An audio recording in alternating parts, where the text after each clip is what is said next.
Noted. Thank you. And can I ask members to note the standing delegation outlined on item 5 of the agenda? Noted. Thank you. And can we confirm the minutes of our last meeting held on the 21st of March 2017? Agreed. Thank you. And we have a summary list of actions. Can we note the completed and outstanding list of actions? Noted. Thank you. And can we note the action taken by me under delegated authority as set out in the agenda? Noted. And can we note the response from the Mayor of London on apprenticeships in London? Noted. And can we agree the report that was attached to item 10 of the agenda? Agreed. Thank you. And can the committee note the response from the Intercontinental's Hotel Group attached to the report on item 11 of the agenda? Noted. And that now brings us to today's main item. Can I ask, are you here instead of Assembly Member Arnold? I am until she arrives. I was told you might be in quorum, so my help was needed. Thank you very much. That's much appreciated. I'm sure you'll want to stay when you get to the business. Of course I will. Assembly Member Arnold has the last section of questions allocated, so if she's very late, that's the bit for you. That brings us to today's main item, which is a discussion on London's culture and nighttime economy. And firstly, can I ask members to agree the terms of reference of this discussion, to examine what can be done to diversify London's nighttime economy and culture and make it more inclusive, to consider the likely impacts of a more diverse nighttime economy, including on the nighttime workers recruited to service it, and on local communities, and to consider and make recommendations on what the Mayor can do to support the development of local nighttime economies across London. So now can I welcome our guests. We have Ros Morgan, who is Chief Executive of the Heart of London Business Alliance. Welcome. Sharon Arment is coming later. She is the Director of the Museum of London when she arrives. We have Claire Coghill, who is from the London Borough of Waltham Forest, and Shifa Mustafa, who is Executive Director for Place from the London Borough of Croydon. And we also have Jack Hopkins, who is the Chief Executive of the Nighttime Industries Association. Welcome, everybody. We're going to start with two short presentations from Councillor Coghill and from the London Borough of Waltham Forest, and from Shifa Mustafa from the London Borough of Croydon, on the approach taken by their two boroughs to develop their nighttime economies. So, how does this start? Do we know how the presentations work? Forest first, and I believe it's done up there, the changing the slide. You're all set. Marvellous. I think so. Please get started. See, yeah. Thank you. Thanks so much. I'm absolutely delighted to be here. I'm new to my role as leader of my authority as of less than a month ago. But I was previously the lead member for economic growth and high streets, and I held that post for 3 years. What we'd had previously was a very effective but quite limited process of bringing forward sites on a site-by-site basis, because previously the base had been so low post-recession. So that produced some extraordinary schemes, some of which Shifa was actually involved in. Including the Scene in the centre of Walthamstow, which produced a 9-screen cinema, restaurants and housing, 50% of which was affordable. So having had tremendous success with one site, what we wanted to do was replicate that across our town centres and across our borough, and use that learning really to transform our economy, particularly our nighttime economy. So one of the first things I did in the portfolio was develop an economic growth strategy, which built on the findings of the Growth Commission, which we'd had prepared by Tony Travers and a very tight but very effective group of members who produced a series of recommendations. The economic growth strategy really responded to that. What we saw was that arts, culture and the nighttime economy would be fundamental to our capacity to grow as a local authority, to create more jobs and to produce a vibrant nighttime economy that would enliven and actually make safer our town centres in the evenings. So the economic growth strategy had 5 core elements: business, town centres, homes, employment and skills and infrastructure. And we looked at all of those in relation to the nighttime economy as well. We want businesses and town centres that operate right through the day, where we're making best use of space, where we're making best use of business space and the very limited space that obviously we have in London. And we were also creating jobs and good quality jobs and jobs of all levels that would be helping our residents to get into work.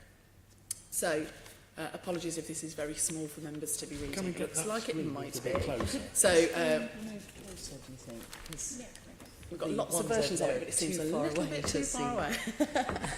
Essentially, what this highlights is the when we're looking at engagement culture in the arts, there's the investment that we put in, which included £3 million that we put into the William Morris Gallery, which then became the award-winning William Morris Gallery. We received Museum of the Year 2013. We've received many Arts Council grants, which have been hugely well received and very well spent in the borough and have produced a significant impact. We've built a great relationship with Heritage Lottery Fund. They know that when they spend money with us, that we will spend it effectively and on budget. And that's produced success in the William Morris Gallery and will shortly produce success with the Walthamstow Wetlands, which is an extraordinary project that's coming forward in the east of our borough. It's the visitor numbers that have had such an impact. So investing in arts and culture has had a massive impact on attracting people to the borough, and then the types of businesses that are opening up as a result of that. Many of them are led by local people and started by local people who have a very who have a vested interest in the success of the area because they live there as well, but will put heart and soul into making their businesses work. And obviously that's great for our town centres and great for our nighttime economy as well. So what that's also helped us to do is really build on the extraordinary arts community that we have in our borough. The Walthamstow Art Trail was started a number of years ago and is just in progress at the moment, just coming to its conclusion, and has over 7,000 participants, right from school children all the way through to very, very experienced artists with international track records. And what we've seen that do, and particularly because it's a resident-led initiative that we've supported financially, is to see our areas lifted up, to see people's confidence grow, and for people to be displaying their artwork in local businesses as well as in homes and galleries has been really transformative for our town centres. So the Art Trail is one of those examples where we've seen the disproportionate positive impact of one art intervention or one art project having much wider. What we've sought to do as an authority as well is think about culture not just in terms of paintings and sculptures, which someone who's not an artist like me can often be led down that path. And in reality, there are so many different types and styles of art that really are part of London's heritage, part of our present, certainly part of our future, and how we support those. A really good example of that is the Standard Pub, which was a very, very famous rock venue, not in the centre of Walthamstow itself, but just outside Black Horse Road tube station, which of course is on the night tube, which has again had a huge and transformative effect for our residents in our town centres, because we benefit from the Victoria Line and the Central Line across Walthamstow, Leighton and Leytonstone. But the arrival of the night tube for Black Horse Road and our insistence as an authority that the owners of the site retain a music venue will have an extraordinary impact on that whole area, where we've seen lots of residential come forward, where we've been lucky enough to receive housing zone funding, but we're having a nighttime economy and a reason for people to come to us rather than our tube just being a gateway for our residents to leave and go to other parts of London, means that I think we're pulling our weight and starting to pull our weight even more as a part of Outer London that is actually supporting London's cultural reputation and supporting that nighttime economy and the drive for the nighttime economy. So these are a few of the things that are on the horizon for us. I've already mentioned Walthamstow Wetlands. What the Wetlands is an extraordinary location that most people, even if they've lived in Walthamstow for 40 or 50 years, haven't heard of. It's owned by Thames Water. We've worked with them to grow in confidence to open it up to the public. It is 500 acres of green open space, including the reservoirs themselves. And it will be opening later this year. It restores the pump house. The restoration there is absolutely stunning. And that will be open as a major visitor attraction. What that is doing is unlocking housing sites, not just for us in Waltham Forest at our housing zone by Black Horse Road, but actually will serve Haringey residents really brilliantly as well. And I've worked closely with Claire Cobert and Alan Strickland as colleagues on the other side of the borough boundary. We've worked together very well. We've built teams locally that will really support that. Although it's a facility that will be predominantly used in the daytime, it's what that means for the residential areas where people are now investing in the nighttime economy and see the cultural opportunity of having an enormous wide open space with what in the arts community is referred to as big skies that can be used for all sorts of art and other installations. The EMD, which I have to talk about because it is absolutely extraordinary, it has a long checkered history. It was an enormous cinema with capacity for over 2,000 people to come and watch a film when it was first built. It's hosted extraordinary rock bands through the years. It's hosted the Rolling Stones, it hosted the Beatles. It was the subject of a very long public campaign and 2 planning applications which our authority turned down and supported effectively on appeal. The building is now coming forward as a pub venue and also will be, in partnership with the Soho Theatre, brought forward as a new nighttime venue. It has an infinitely bigger capacity than the current Soho Theatre and would be a great complement to what they're doing and obviously to what we're seeking to achieve. I've mentioned the Standard. That's a brand new live music venue with 500 people capacity. It's our statement as an authority that we believe in the nighttime economy, and where nighttime venues are closing and finding issues with licensing, we're doing the opposite. We want to make it easy for people to open. We want to make it easy for local talented people to get in there and play, to hear other people and to feel inspired. We've secured Great Places funding, which supports our incredible arts community right across the borough. We've got incredible talent, and constantly pushing that money out and down into the communities who've got that talent makes us spend that money really, really effectively. And we are also very clear in our ambition that we would love to become the first London Borough of Culture. So I'm putting it out there because I think it'd be lovely for an outer London Borough to have it. But I think it also signals to our arts community that despite lots of funding cuts coming from all sorts of places and despite them having to fight more than they ever have for the pots of money that are available, that we believe in them, that we believe in the contribution that they make, not just to how the borough looks and feels, but to the hard-edged economy and job creation that we need to see in our part of London. Thank you very much. Thank you very much. That was incredibly inspiring. I will move us straight on so that we hear from Shifa with the presentation about Croydon. I think someone's sorting out.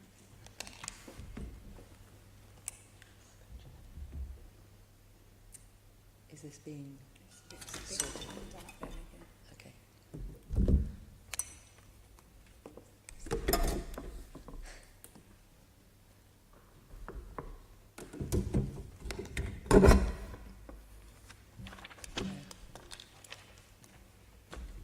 Almost ready. There we go. Fantastic. Good morning, everybody. Like Claire, I'm relatively new to my role at Croydon, so I've been in Croydon now for about 7 months, a bit longer than Claire's been in her new role as leader. But as Claire just said, I was previously at Waltham Forest doing a very similar role, and it's very helpful there to get an update on what's happening at Waltham Forest, great things. So what I'm going to do in this sort of 5 or 10 minutes been allocated to me is just give you a bit of a brief overview about what's happening in Croydon, because it's what's happening in Croydon at the moment that has led us to prioritise culture and the nighttime economy. So Croydon is experiencing huge growth across the piece. We're one of the, I think we're the first borough that has actually got status for a growth zone based on infrastructure to support that growth. So I'm going to whiz through that and then tell you about what we've been doing, then just finish off with a few challenges. So in terms of Croydon, this is just, again, very small print, unfortunately, so I'll just highlight a few things, but this is really just a bit of our commercial property pipeline, just to give you a feel for what's going on. I'll just mention a few. So Saffron Square, this is a 43-storey tower block that's actually been completed. It provided about 414 apartments, but also 17,000 square feet of commercial. That includes leisure, retail, etc. And it's got like a 24-hour concierge, roof gardens, and designed really to encourage a full use of that building and that space. The other one I want to touch on really is the Westfield Hammerson development, which is a new shopping centre. And again, this has got planning permission, and we're looking at 1.7 million square feet of new retail floor space right in the heart of our town centre. The other one I want to mention is Ruskin Square. And again, this has been completed. It's an office development together with housing. It's got 625 new homes, but the actual office bit has been taken up by HMRC. So we're actually going to get 2,500 new workers coming into the town. And the final one I will mention is the one around College Green, where the council has put £30 million into restoring an old theatre to create our cultural hub. So you get a bit of a feel for what's happening. Just a few stats. We reckon that the value of what's going on in Croydon in terms of development value over the next 5-10 years is over 5 billion. And just some figures, we're looking at something like 10,000 new home starts. We're looking at 2.8 million square foot of grade A office space. The sorts of jobs associated with that are almost 24,000. So a huge amount of growth going on in Croydon. And because of that, and because our ambition and our vision for Croydon is really about making sure that people benefit from that, and we create something that's sustainable. So it's not only a destination, but it's where people want to stay and spend their time. The nighttime economy is absolutely key to that. I mentioned briefly in my introduction the growth zone. Now the growth zone is something, again, I think the first borough to get this is around infrastructure. So a lot of boroughs have got the status around housing. And what we've done is we've had a negotiation with government and the GLA, and in partnership have secured the ability to borrow up to 500 million to pay for critical infrastructure on the basis that we pay that back through the increase in business rates which we will be allowed to retain. So for us, we have to make sure that we get business growth, because otherwise we can't pay for the infrastructure we're going to put in place. So it's a bit of a no-brainer. We've really got to be on the front foot about encouraging the nighttime economy and growth in business. What I've got next is just some of the projects that we actually put forward in our bid for growth zone status. And you'll see from here a lot of them about transport, a lot about public realm, buses, all the sorts of things you'd expect. But there's also a lot about community infrastructure, health, schools, supporting the community. More recently, as I chair the Growth Board that oversees the funding, again together with colleagues from the GLA, we're starting to put money now into culture and nighttime economy, because we've got some flexibility around our programme as things are starting to happen. So the background really is that, for us, the nighttime economy is key. We want to make sure we grow business, and we want to do it in a way that's planned and involves and inclusive for all our community. So a little bit about what we're doing. So the first thing really is about flagship provision. So I mentioned when I talked briefly about the overview of big projects, the College Green. Part of that is Fairfield Halls. Now Fairfield Halls is an old derelict theatre building. The council's put £30 million in to restore that. Last night I was at a cabinet meeting where the cabinet were introduced to BH Live, who's now going to be our operator. They run the whole complex in Bournemouth. They presented to our members last night the programme. So we're looking at 800 events, live events, concerts, the whole range in that building. The other thing we've done, which I'll talk about, is we've made sure in the management agreement with them that they actually grow our local sector. So we're trying to link what we're doing in terms of flagship provision to the local sector, because that's also part of our strategy. So that is on site at the moment. It is planned to, and it will open in 2018. And we've got a whole programme of activity and also a whole mobilisation plan that will start to introduce a huge range of cultural activities in the evenings in Croydon. The other thing I want to mention in terms of flagship is our box park. Again, been open for about a year now, I think. It opened just before I arrived, so probably not a year, so it's in its first year. But already something like 80 events from Box Park taking place. And again, they vary. And actually, the operators here really have used that building to its maximum potential. So it's used for things like not just live music, food, restaurants, you can see there in those pictures, but also things like boxing clubs, cinemas for children. So that it really tries to be used by the entire community, doing extremely well. I mean, it's actually in a temporary, it's in like a ship container, in a temporary situation, but there's no way, you know, we're going to make sure that comes back and is permanent within the final developments around East Croydon Station. So that's a bit about our flagship approach. The next bit is about targeted intervention. So I've talked about our local economy. So with the flagship ones, we're making the connections. We're making sure that the flagship ones can help the local grow our own. So basic our own local artists, all the people that are interested in culture, music, etc. So that we get that going right through the borough rather than just the big flagship developments. We've introduced things like Crowd, which is like a live music, free for everybody. It tends to be after work time. Remember I talked earlier about 2,500 tax inspectors and other people coming into work in Croydon. So targeted at keeping them in Croydon and having a sort of something they do between 6 and 9, and then something they do between 9 and 1 a.m. so that they can stay in Croydon. And obviously it helps our economy, etc., etc. We've also done something which I think was mentioned in the briefing notes. Because we want to engage as much people as possible, we've just recently launched a competition that's yet to conclude called Good Evening Croydon. We've asked local people to come up with ideas about how we can promote the nighttime economy. So what would they like to see? And I'll just give you 2 examples. We haven't concluded it yet. We've had 35 entries. We're likely to shortlist between 3 and 5 and take them forward. But I'll just give you a couple because they're so different. One of them was around a Festival of Lights, so how we can use lights to navigate what's happening in Croydon and get people interested and have some events around that. And the other one, very different, which is why I'll mention it, is actually having board games in the open. We've got lots of open spaces, so something quite different, from different perspectives. So again, engaging the community in ideas about going forward, putting in the big flagship developments and actually investing to make those things happen, and then working with our local community to make sure that it's sustainable. So that's what we've been doing. So I'll just finish off with some challenges, and I think everybody will be familiar with these. There is a big challenge around regulation, licensing and safety. We work very closely with our police. And the other one that I haven't put up here, but I'm conscious is there, but it hasn't been such a big issue in Croydon. I think there's reasons for that, is that whole possible conflict between the residential amenity of people living in areas and then a nighttime economy that goes on into the early hours of the morning. And the reason why I don't think this has been a big issue in Croydon yet is because a lot of our housing is still being built. So the communities coming in are coming into a borough where the nighttime economy is already there. It's not something that's coming after they're there. So I think to a certain extent that's helped us with that potential issue that needs to be managed when you are promoting a nighttime economy. In terms of what we're doing about those challenges, I just want to mention one thing.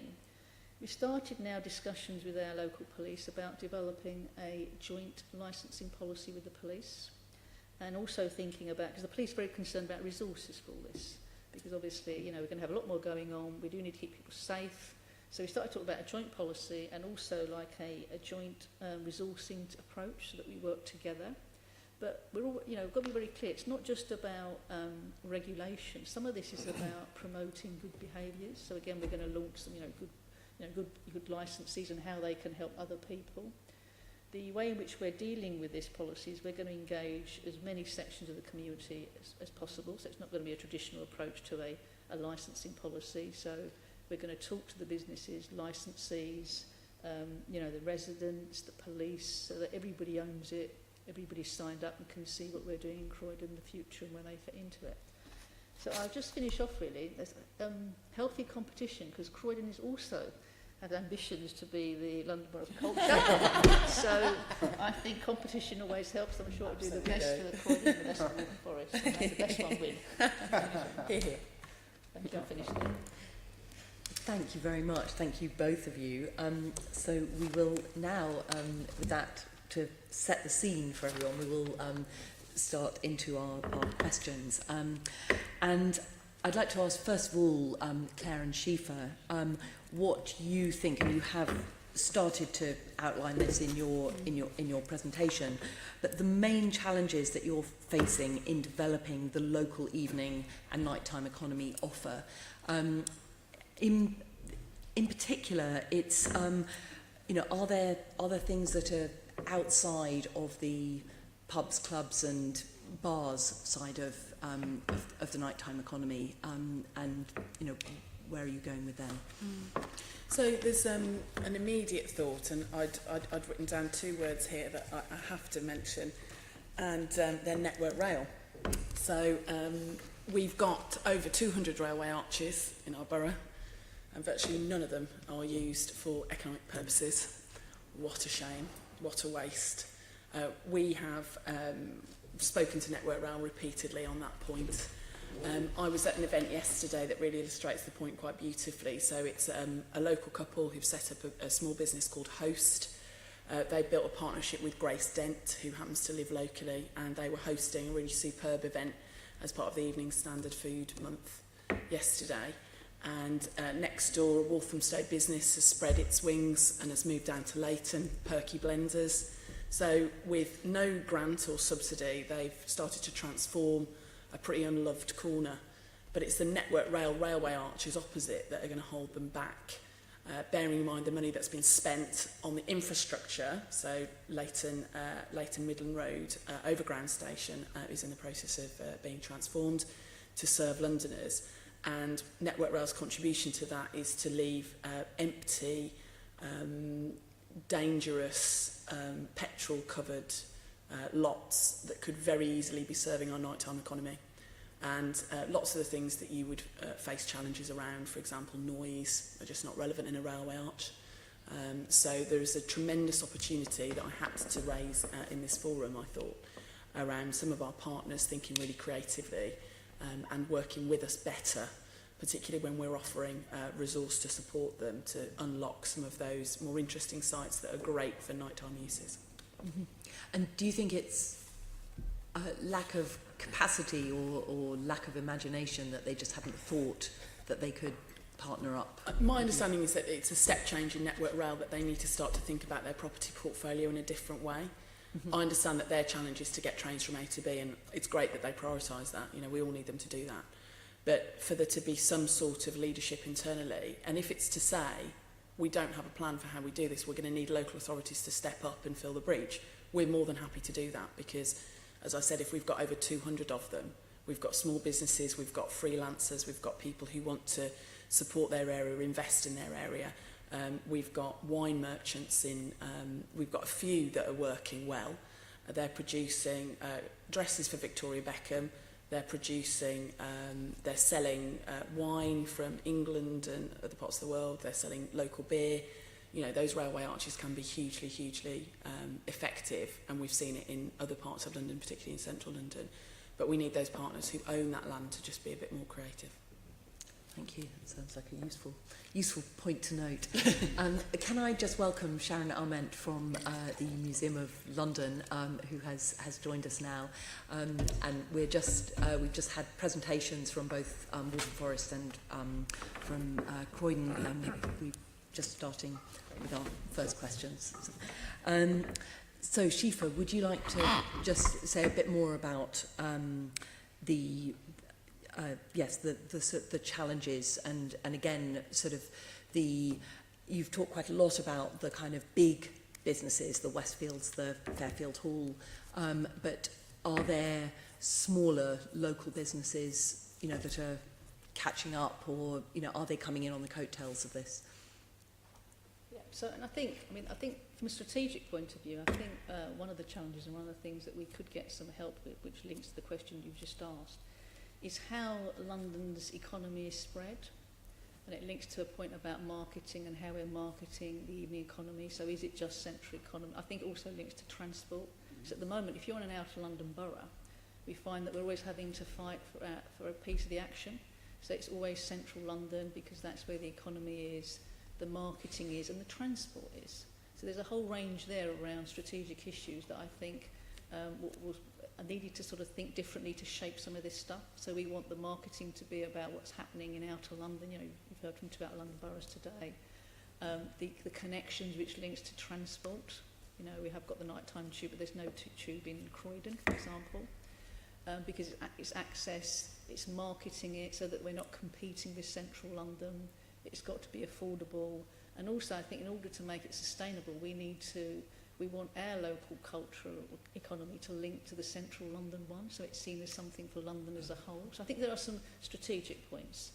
And in a similar vein, I think the question you asked about locally, we are finding that obviously those big players can come in and hit the ground running, but our small local economy a lot more support, which is why we're trying to make those connections, and any influence we have, we're trying to make sure that the big players help the local economy as well. And we've got to make it affordable for the local economy. And the other big challenge, I think, for Croydon going forward, discussion that we chatted earlier on, is that because it's changing, so people coming in because it was affordable, and now it's becoming less affordable. And although that's a measure of success, it's also a challenge, how we keep it affordable, because, you know, our vision and our aspirations is about making it completely inclusive, and not everybody can afford it, but we've got lots of local talent that can't afford to access the sorts of things that the big players can. So I think a couple of points there. I think strategic in London, I think there is that point about how outer London fits into the whole nighttime economy and the sort of support it's going to get and the recognition that it plays a huge role because the economy is changing. I think locally for us it's making sure that we can retain that and that is affordable going forward for our local communities, and a huge amount of talent that yet haven't made it big time but could do if they get that appropriate support.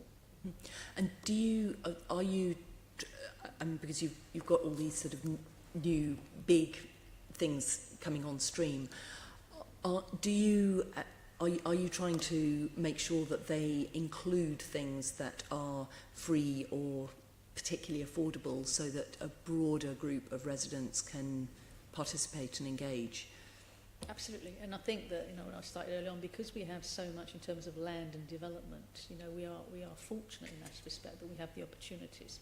So within our negotiations with developers, we always talk about the culture, the economy, and what they can offer in their developments, both in terms of land, but also access to it, and how they price things. So it's a policy we have running through how we approach our developments. Initially, you know, you go back a few years, it was more about jobs. Now it's about the certain types of jobs and industries we want to grow, because the other big growth area in Croydon is tech industries. So tech and culture are our priorities. So within anything we're talking about in terms of the economy and growth, we are now starting to prioritise those two sort of sectors. Thank you. Andrew, you wanted to come in? Yeah, following on what Shiv was saying, and for Claire as well, really. I mean, question one is, I mean, to what extent is your offer taken up primarily by local people as opposed to people coming from further away? Have you done any work on that? And secondly, I mean, London is a big place, and just travelling south of the river or north of the river is a big deal for a lot of people anyway. I mean, how realistic is it to expect people to come out to Croydon or Waltham Forest as opposed to going to central London? I represent both an inner and outer London borough, and while people are quite happy to go to Camden, getting to go out to Edgware or something like that is a different ball game altogether. So to what extent are you being realistic about your ability to attract people from other quarters of London into Waltham Forest or Croydon, bearing in mind not just the transport links, but the natural resistance of Londoners to travel to a different part of London altogether? Well, as a non-Londoner, you can tell from my dulcet Dudley tones that I'm not originally of this place. And it's true that I think the longer you live in London, the more you become attached to your little village. I remember the first year I lived here, I was out and about all over the show. But I think the William Morris Gallery is a great example of how outer London can attract not just other Londoners, but can also attract international visitors. We have got locations all over outer London that do have a significant draw and do have extraordinary history, and it's only sensible for us economically to seek to give more people more reasons to do more in London, stay longer whilst they come and visit us. But what I've found, I speak as a resident as well as a councillor, is it has an enormous impact when you've got something like the William Morris Gallery, when you've got venues like the EMD opening up, that it's local people who are staying locally, but they're also inviting people to come and visit them. So when they're going out for drinks or dinner, they don't feel that they have to get on the tube. They can stay local and people will come to them. And that's how you build a reputation as a place. On your specific point, we don't have any statistics to back that up. We do have visitor numbers around William Morris Gallery, for instance, and we can demonstrate the economic impact of that type of facility on the daytime and the nighttime economy. But I don't think that out of London, I don't think we should be embarrassed about our potential. You know, Walthamstow Central is 18 minutes from Oxford Circus. There's no reason why people wouldn't travel 20 minutes to come somewhere exceptional, as long as it's exceptional. Similar, I mean, I've made a similar point to what Claire's done, really. I mean, I am a Londoner and I live in North London, work in South London. What is difficult is going from north to south. What isn't difficult is going from the centre to north or south. So, it's, you know, Claire just said it takes 18 minutes to get from Walthamstow into, you know, Oxford Circus. It takes about, you know, 17 minutes to go from London Bridge into East Croydon. So it is about the offers. And for us as our approach, we want to be a destination for all Londoners. So it's not so the target group isn't just local. We want the local population to benefit what we're doing, but we want to be a destination broader than Croydon. So if I talked earlier about the Fairfield Hall, part of their programme is sort of international events, conferencing, where they could come to Croydon from all over London, and the transport will support that. So I think it's a bit of both, but the local offer is what we target in terms of benefit. I don't have stats on it. What I do know is that it is an absolute priority, and we're working with the main providers to work with our local community and the local sectors to make sure they benefit from it. But I don't actually have stats at the moment, something we'd want to measure going forward. Sharon, you wanted to... Another point I'd like to make, before I elucidate a lot on culture and nighttime, is it's also about keeping hold of the commuters who are working in the city or working in central London particularly. You know, the phenomenon of the City of London on a Thursday night, that's the big night out, not Friday, because everybody wants to get back home for the weekend. So certainly some of the strategies of the cultural institutions have been about providing another sort of venue for commuters who don't come back into the city at the weekends. They are reluctant to come back in. So that I think we should also recognise that population. So are you saying, because Claire and Shifa have been talking about trying to make sure people scurry back home after work so that they can take part in the nighttime economy in outer London. But you're suggesting that maybe there's one piece which is about inner London boroughs trying to hold on to people before they go home, and before they're going home for quite some distance to Brighton, to other places outside, so they won't make that big journey back in at the weekend. Yep. I think there's a point that Claire made around London is in competition, not just with Barcelona or Berlin, but it's also in competition with Manchester and Liverpool and Bristol. And whether students who remain here rather than go back home, or whether they go to university in Sheffield or wherever, and whether they decide to then settle in Sheffield or Bristol or Birmingham or London, is part of the competition here. And a good, vibrant nighttime economy attracts young people, and that attracts businesses that want to relocate because they need a talent pool of people who are thinking the next steps. And I think London is big enough to accommodate it. I'm really pleased and not surprised that you've invited Waltham Forest and Croydon. There's two boroughs in outer London who are making the running in this. There's a huge diversity of things that people want to go and do. You know, I will go down to Croydon. I live in Vauxhall. I can get up to North London. I can go down to Richmond, or I can go to Croydon. These things are all possible for me. I'm past my clubbing days, I have to say. But you know, I like to go to the comedy. I like to go and do a bit of music and tooting. There's enough people. It's the offer that needs to be diverse for as many people as possible. And that will attract economic growth in those town centres. It's to the point that Claire made of how do you make sure that enough of outer London is doing this so that you're not an outlier, you're not racing ahead of every other bit of outer London, although good for you, you should be, so that your land value doesn't go up so high that you start killing the goose that laid the golden egg quickly, and that London as a whole can grow almost equally. And retain this kind of attractiveness as a kind of world-leading cultural city. Just picking up on the point of London growing, equally across the city. this is a question for all of you, but I'll start with Ros. Do you think that there is a merit in having a dedicated person to champion the nighttime economy at that London-wide level? If we're talking about Amy Lamé, yes, she's fab. Absolutely, because for me, when the Tsar was appointed, it really meant that there was a focus being placed on this 24-hour city kind of concept. And certainly in the time that Amy has been in post, if that's the right word, maybe is it a post or is it one of these things that you have to do but she's been accessible as well, and that's the key. You know, she's been out, she's been visiting the areas, she's seeing them for what they are now, she's listening to what they could be, and she's a person that you can talk to, and she'll have the time to sit and listen to what you have to say. So from that perspective, I've been in town centre management, redevelopment, regeneration for 15-20 years now. Started off in Croydon, it's the first time that I've really felt that this is really on the agenda and it's really up for discussion, so I was delighted to be invited here today. So yes is the answer.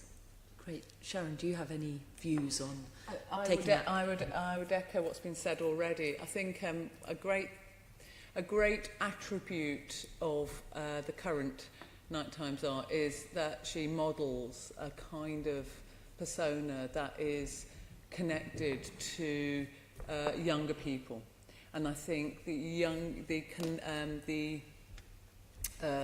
that's a really big group of people that engage more with certainly the early night times. If I think about museums and their late nights program, it's the late teens to early 20s. They might not be aiming to stay out all night, which and I think she connects and is very useful in understanding the whole of the offer. So I think somebody has to have a breadth of view and be a champion for both the workers and the cultural economy as well. I think that is a very useful role. Thank you. Claire? Yeah, I think these points are well made. I would agree with all of that. She came to visit Waltham Forest. She could not have been more generous with her time. She could not have been more giving with her energy. We organised a discussion for her with people from the arts and culture sector, but also local licensing officers, local beat police officers. We invited people from Whipps Cross and the hospital services, and she had ample time for everybody, was absolutely in listening mode, and we produced actions from that we'll be taking forward as an authority, which is a group of these people coming together to define how we as Waltham Forest can support them. She also took the time to go and visit really innovative and exciting businesses that we've got that serve the nighttime economy, so Wildcard Brewery, the Gin Palace that we've got going, where someone makes gin and grows all the fruit that she puts in it, and the very, very famous God's Own Junkyard. So it was that time and energy that she gave. She was in listening mode, but she was very clear that she wanted us to be producing actions. I must also mention Shane Shapiro and the London Music Board. I think they've been doing some great work for a while now. Just the passion, the energy, the detail around the policy and lots of the planning policy that's required to support what we're all trying to do, and lots of the thinking and heavy lifting that those guys have been doing is, brilliantly complementary to Amy's work now. Thank you. Shiva? Again, completely agree. I mean, again, Amy's been down to Croydon. I know our leader offered to take her out for a gig. I don't know if that happened. I'm sure it she's did. she's certainly been there and sampled it. And again, I think clearly has made an impact. And I think locally we're sort of doing similar things within our own authorities. So we've got a post dedicated to culture in Croydon now, because you talked earlier about making the connections, what else is going. Unless you have people that champion it, constantly reminding their colleagues of what's happening and the opportunities, you lose the opportunity to join things up. So we actually have now got a dedicated post in Croydon that can champion it and make sure that it's at the forefront of all the work that we do. So it clearly does make a difference. Certainly in those early days when you're trying to get that step change. And obviously, Amy's done that from a political perspective, in a brilliant way. Thank you. And Jack? I'm not going to repeat what everyone else has said. Amy's brilliant. Got a lot of time for her. I think the best is probably yet to come, though. I think from my experience, and she's been talking to kind of bits of the industry all over London. You've heard lots of different boroughs, and that's about understanding how the ecosystem of London fits together. You know, within any town centre, you have an ecosystem of comedy, music, and going out for a drink or whatever else, and that needs to work, and that needs to work across London. The London Music Board has been looking at these issues around planning and agent of change. We've got Philip Colvin coming down the line with the Nighttime Commission to address the kind of licensing and the policing and all those sorts of issues. And from the Nighttime Industries Association perspective, that sort of infrastructure and that sort of clarity of partnership and focus is what we push for all over the country, actually. And we really heavily influenced Andy Burnham in Manchester to say, you need a Nighttime Commission, you need a Nighttime Czar, you need some person who is going to bring this together and knock heads together. What I'm really excited about, and I say this, probably should have, having declared it earlier, I'm also a councillor in London Borough of Lambeth and was the Cabinet Member for Regeneration and Business for a long time. Planning takes time. To plan for a building that has a nightclub in it, or even a small town centre or a master plan area, that takes a lot of time. It takes a lot of certainty for developers and landowners to want to invest money into a particular place, because actually, if you don't know how the licensing authority is going to react to a late night licence, you think, we'll just put a Pret in there and be done with it. And for a developer, and that's probably the problem for Network Rail at the moment, is it's just not worth it in Waltham Forest, because ironically land value is not high enough, so why would they invest? Quite. Rather than seeing the longer term picture of let's create some value. So I think what Amy is going to be, from City Hall is going to be able to do, working with Jules Pipe and the Mayor and others, is to sit down with local authorities, especially over borough boundaries, and really start to focus and push and to lean on authorities to be clearer about their licensing policy, to connect at that local level, to encourage the infrastructure you need at a borough level as well as a London level, and that will be an absolute game changer that will, at some point in the future, you don't have to have a big clunking fist, not that I'd describe Amy as a big clunking fist, but actually the system should work and it should be reactive, and people in the system should know what everyone else is doing and be pushing in the right direction rather than someone having to knock those heads together. So I think it's a really, really exciting time, and a lot of other big cities, Birmingham, Manchester, Liverpool, Bristol, are all looking at what is happening here and thinking, crikey, we better get a move on, because we've played second fiddle a little bit to London over the years, and it's going to get worse if they really ramp this up. And I say as a Londoner, that's brilliant. I say as a representative of a national trade body, that's good for me, because it helps me give them a kick up the arse in those cities.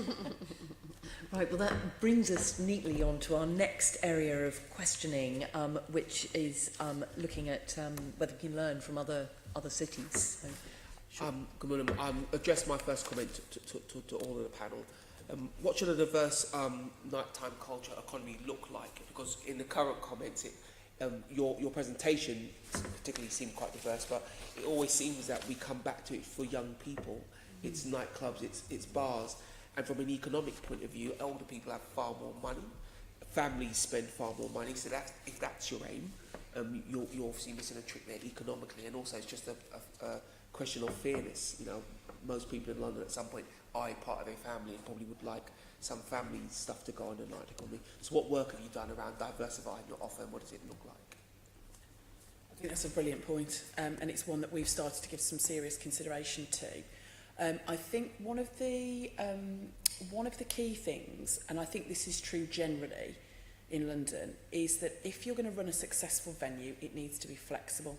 It needs to be able to be working for you, whether it's used as a meeting space, an innovative business space for local businesses between 7 and 10, and then it's used by young families and perhaps older people, and then it has different uses through the day.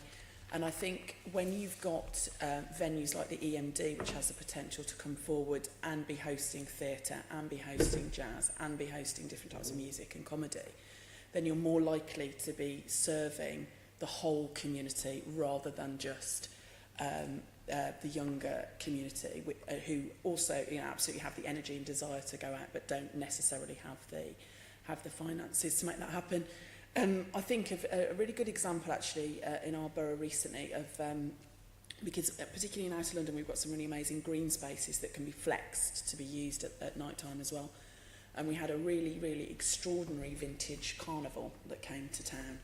And it had enough flex that it was serving all sorts of different age groups. It was one of the most diverse uses in every sense of the word diverse. And that was actually residents who'd led that through a friends group rather than us as a local authority. But that was one thing that I was attending where I was really thinking about those issues, because there were grandparents there with grandchildren, parents there with children.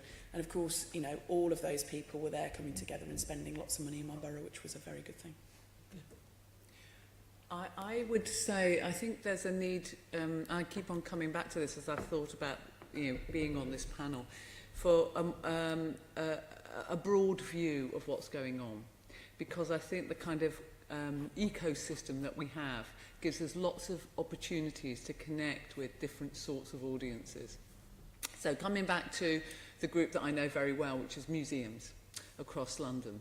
There's over 200 museums across London. And we all know the big central, big national museums, which often run late night programmes, and particularly things for families, intergenerational experiences. So the sleepovers, which have become a great event in lots of children's lives, where whole families would stay, you know, right through the night. An extraordinary thing to engage with, if you like sleeping on the floor in a sleeping bag. But it shows that the power of, I think we've got lots of assets that we need to leverage more. That's the point I'm trying to make. And we need to understand what's going on in the whole system, and then where we can intersect, particularly with families. And this has kind of made me think about the role that I play with the National Museum Directors Conference and commissioning a full report on all of our nighttime activities, which I think would be very useful. I think so I think museums particularly, but also parks, as you've mentioned, libraries if there's any left, all have and set pieces for families, like, you know, the Fire of London burning event last year, the Great Fire 350, or the events around illuminating London, give a great opportunity for people to bring their families to set pieces that means that they feel comfortable and they know it's for them. And predominantly these events are free. And I think that's a very important thing. Because that's obviously an important part of this broad mix, what's paid for, what's free. Obviously, I have 2 children, living in London is hugely expensive to bring your children out of the house, so you just end up keeping them in the garden if you have one. But what are we doing about a diversity as well of providers? So from a local authority point of view, you can do those big monolith things because you have the capital infrastructure. Are we doing things to entice smaller local people in to give us a greater culture? Because my worry is we'll end up with lots of great bars and whatever, and that's a great part of it. But if you look at the first presentation, it seemed there was a uniqueness there because all of our communities are unique. What are we doing to make sure that the unique communities London-wide can find a space? Because obviously you can only really deliver what your community and its physicality happens, but only someone facilitates that, one of the big players. Yeah, definitely. It's such a good point. I'll just respond super quickly because we've got a really good example of this. We've worked with like really big partners and players like the Barbican, but we're also using organisations like Ideas Kitchen to make sure that some of those very tiny groups and new groups have the accessibility to get involved. Big set piece event that we've done with Create and Barbican is the Walthamstow Garden Party. So we have a fantastic range of performers, but then we also have local performers. Ideas Kitchen are hosting an event this week at the EMD to enable local people to go along and vote on very small grants, just £1,500, but that will enable some of those new people, those new local creatives to get involved with that big set piece event and then be able to put on their CV that they've worked with the Barbican. So there is loads of precedent, and we've had some wonderful support from the corporation actually. Ross, do you want to come in? Yes, please. I think, as we all know, I think the issue in the past has been the definition of nighttime economy, and it's quite interesting that in the past it's always meant pubs, clubs, getting drunk, etc. And of course only young people can do that nowadays. But I think the reality is that we have a lot more to offer. The challenge that we have, it's the only thing on offer at the minute. So if you want to go out, actually it usually is a pub or a club that's open. I think we have a real opportunity here where, especially in the West End, the area that I represent, you've all been there, you've all seen it, you know, there's a whole wealth of culture, heritage, entertainment, attraction, small and large companies working side by side and appreciating that one needs the other. It's quite easy to think that the West End really only supports the larger established companies, but actually they really value the importance of the smaller independents who can offer something a bit more unique to that area, because that's really what we're experiencing at the minute. People want Britishness when they come to London especially. So I think it's a real opportunity to change that definition of nighttime economy, and you know, we've cleverly snuck in the word culture to hope that that will do the trick. I think it will, because as soon as we start talking about culture, it opens up the whole wealth of opportunities. And I think that the West End in particular demonstrates that if you do have the right mix, you can actually accommodate a wide variety of audiences, because we're not only talking about our residents and our visitors, we're talking about international visitors as well. And we're trying to cater to all of their needs, and we're managing to do that very successfully.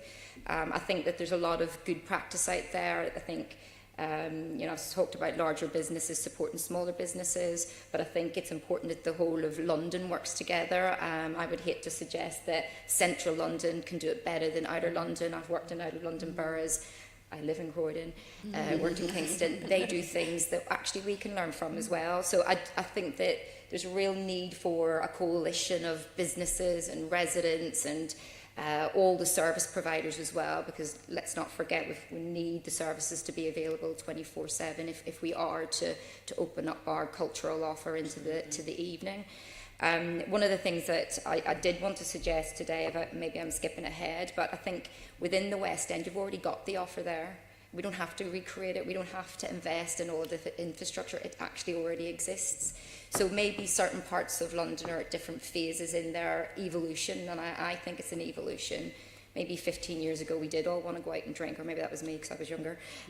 Nowadays, you know, I want to go out and I want to be entertained and I want to enjoy the area that I'm in, and we need to allow the areas that are ready to do that. And I think the West End in particular could potentially be used as a pilot area, because why not? It's got everything that it needs there. It's just a matter of, the small matter of legislation, licensing, safety, and making sure that we're getting the right balance with our residents as well. And they're absolutely crucial to all of this. I'm not suggesting that 24-hour city is for every single area. I think it's horses for courses, and it's about suitability and appropriateness. If it's not appropriate to have a nighttime offer or a 24-hour offer because you're in the middle of a huge residential area, then it shouldn't be done. But for the areas where it is appropriate, I think they need to be supported in allowing that to go ahead. Just slightly different line of questioning. I'll start with Ross. What role do business improvement districts play in all of this? With the key, you know. Absolutely, we are actually. We've been around for 15, nearly 20 years now. Heart of London Business Alliance was the first business improvement district in London for occupiers, and we were also the first for property owners as well. So I represent about 600 businesses and listen to their needs and voices. So if you think that that's a direct tool of communication, you know, a two-way communication, and we're a great facilitator of conversation.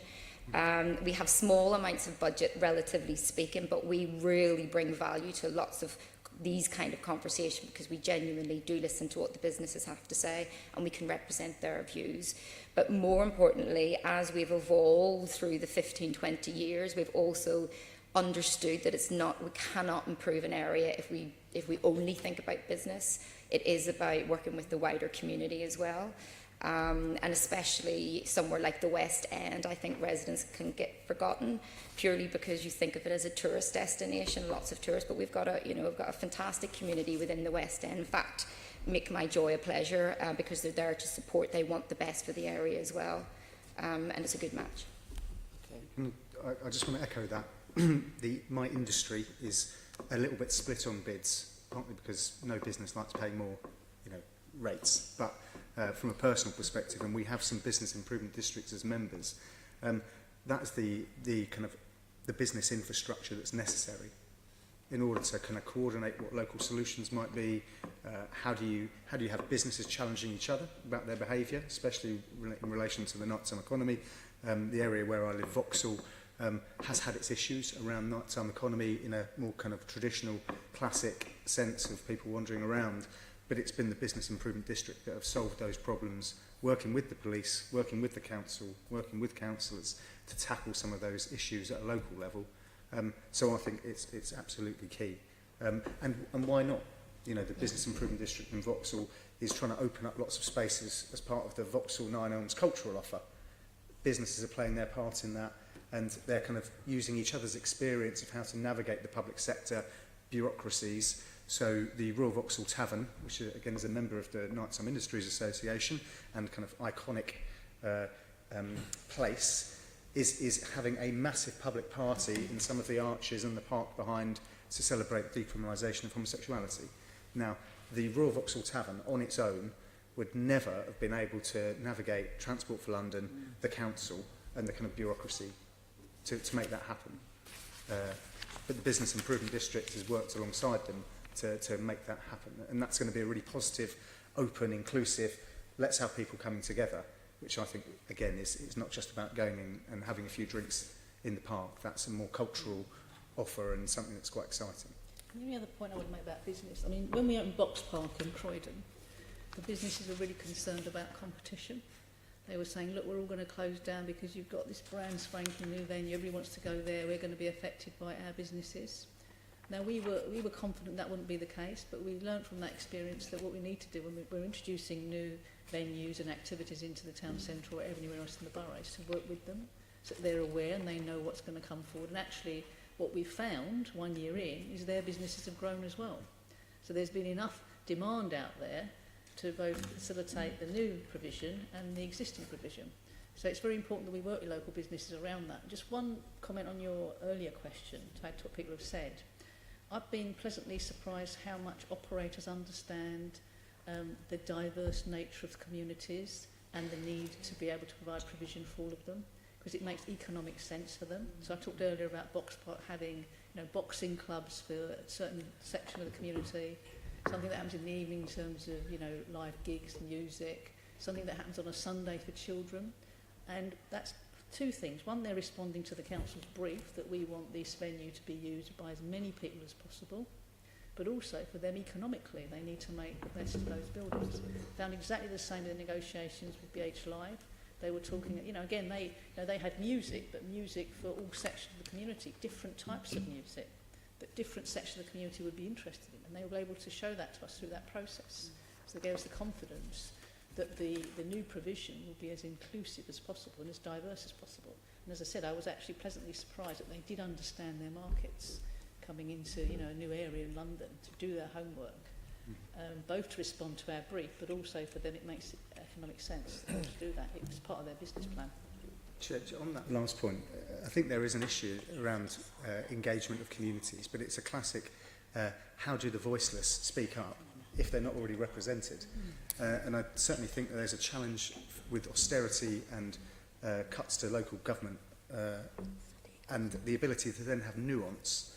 So I have a rather large Portuguese population for whom going out with a family, having a creche in the corner of a rather large Portuguese restaurant where the tables then get moved out and there's dancing. Of course, a new licensing officer looks at their regs book and goes, this is against all sorts of issues. Licensing objectives around protection of children.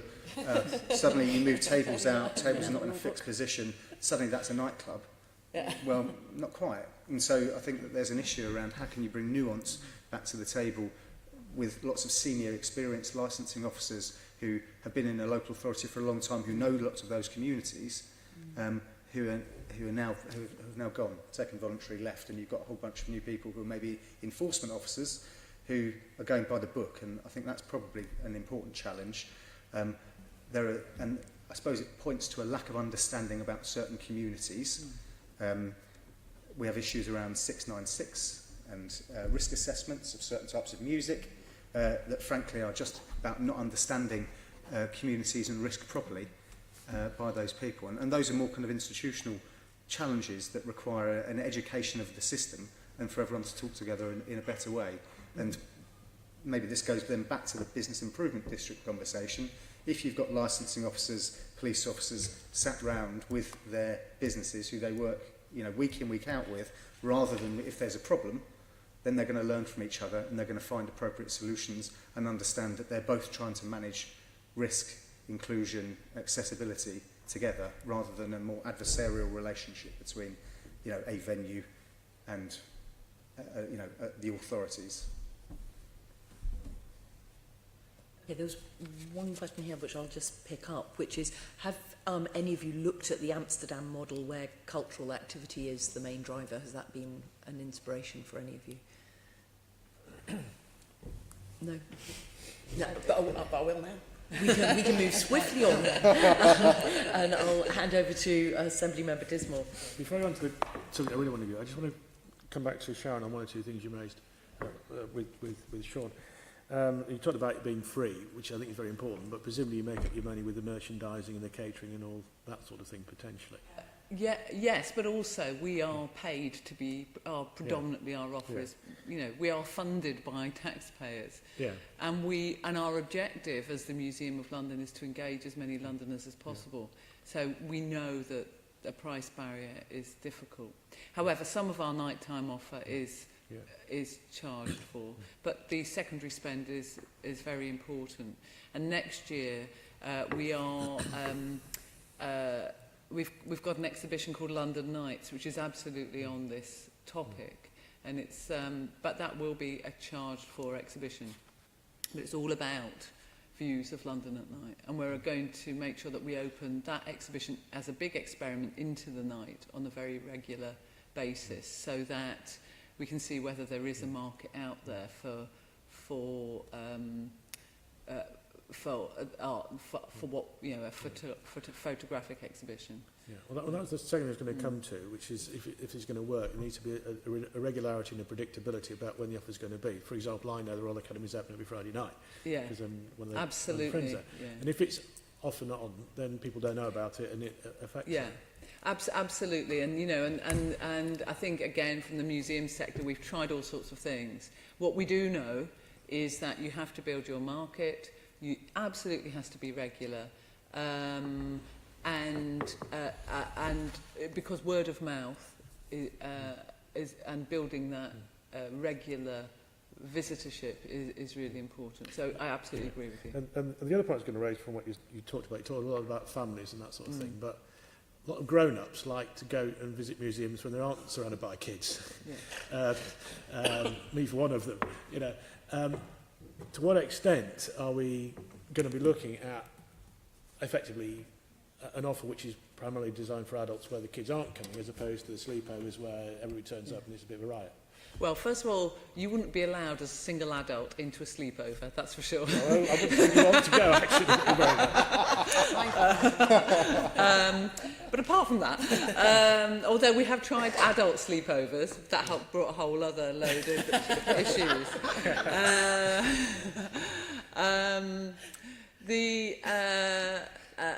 I think we have to be clear about the offer. So and I think we can do that. So certainly, a museum has the ability to flex its exhibitions, to flex, the parts of the museum that it opens, and some could be very much family orientated, and we know that has a defined time frame anyway, earlier on in the evenings. So we can flex. I think we just need to experiment, and we have that breadth of opportunity. And I think in the museum sector we're learning all the time. So that's why this conversation has really brought to the fore the need to bring together the numbers of years of experience of all the museums doing this to see what's working and what's not working.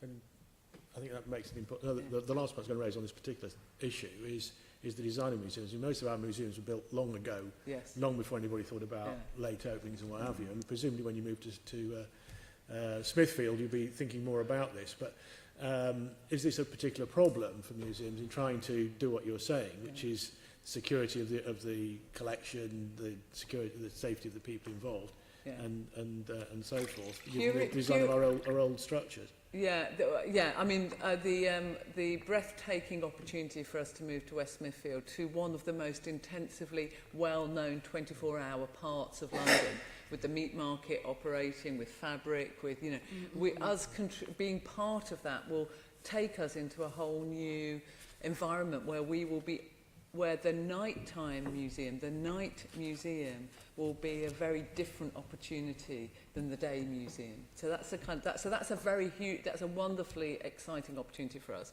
and one we really need to grasp and work out what that new model would look like. Infrastructure in museums mostly is many museums were built a number of years ago, but don't forget we've had lots of investment. I'm not worried. I think the ways in which museums manage its collections means that actually we're very adept at making sure that health and safety, care of the collections is secure. And I don't see any different threat or any increased risk that we can't manage out from operating in the night time to operating during the day. Someone wanted to come in on that. Yes, please. If you're a Royal Academy member, you may have attended the late night event, which was the first event that they've had in a long preparation of their 250th anniversary, which is next year, but they're starting now. And it's a really good example of, you know, a venue that would otherwise be closed at that time of the evening.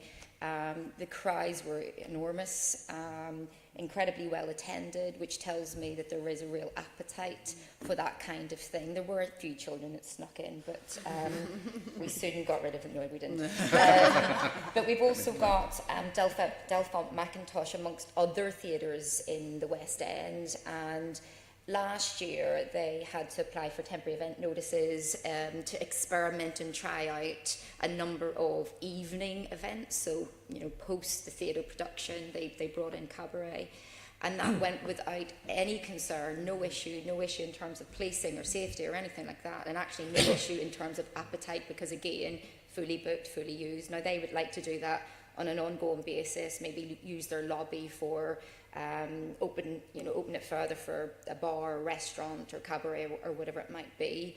And equally, many of the restaurants in the West End, given the recent increases in business rates, you know, they're really trying to find new opportunities to try to gain some of that money back again through their sales. And if we were able to open up our restaurants a bit longer, they are talking about live music and entertainment to complement that as well. So I think there's a real opportunity. We've got obviously the West End Live, which is a family-orientated event, so these are the bought-in type of activities. But I think a good opportunity that's already happening in London and is starting to move out into outer London boroughs as well is London Lumiere, which we all support. Last year, the year before last, we had it. The only concern really was that the businesses couldn't open later on into the night to benefit from all of the crowds that had come along. And actually, in terms of capacity, I think we needed to open up some of the venues to accommodate the numbers of people that came in. I think we underestimated the volumes. And so it's already an established event. And I think, again, a real opportunity to try something out. You know, could we test out, you know, Lumiere as a late night for the West End, for example, or the areas that are participating in Lumiere? I think there's a huge opportunity there. I agree about the Lumiere thing. It was the crowds in the centre was the biggest issue, but went out to King's Cross, it was a lot easier. And I'm going to sort of my official questions, which is really about the interrelationship between the nighttime economy and residents and businesses. And I think it was Claire was saying, well, you know, where you are, the nighttime economy is there and the building's going on. So if you move in, it's a bit like moving in next to a fire station and complaining about the hooters. If the fire station's there first, that's tough. I'm concerned more about the growth of the nighttime economy and where you've got established residents who are getting a bit fed up of people throwing up and worse on their doorsteps. Where you've got new developments with blocks of flats with proper security, it's less of an issue than where you've got old houses that are being converted into flats or people still living in houses and so forth. It's produced quite a big problem. So how do you go around trying to balance these tensions? It's a key question. I think we've been relatively lucky in the sense that people are broadly moving into areas where there's already quite a lot of activity because it's the town centre. So maybe they've been, you know, disturbed by bin lorries coming down the track or delivery lorries. So, you know, a bit of extra noise, especially when it means that there's a cocktail bar on their road that they can take people to, that, you know, broadly they can live with that. I think, and Jack referred to it before, you know, when you're trying to get something, even when you're trying to get something new built, when someone has never built anything before, let alone built anything with a music venue, let alone built anything with soundproofing to protect residential from a music venue, that will obviously, you know, that residential needs to have a lot of value for them to be able to afford to provide the music venue. That is, you know, that still remains a massive challenge.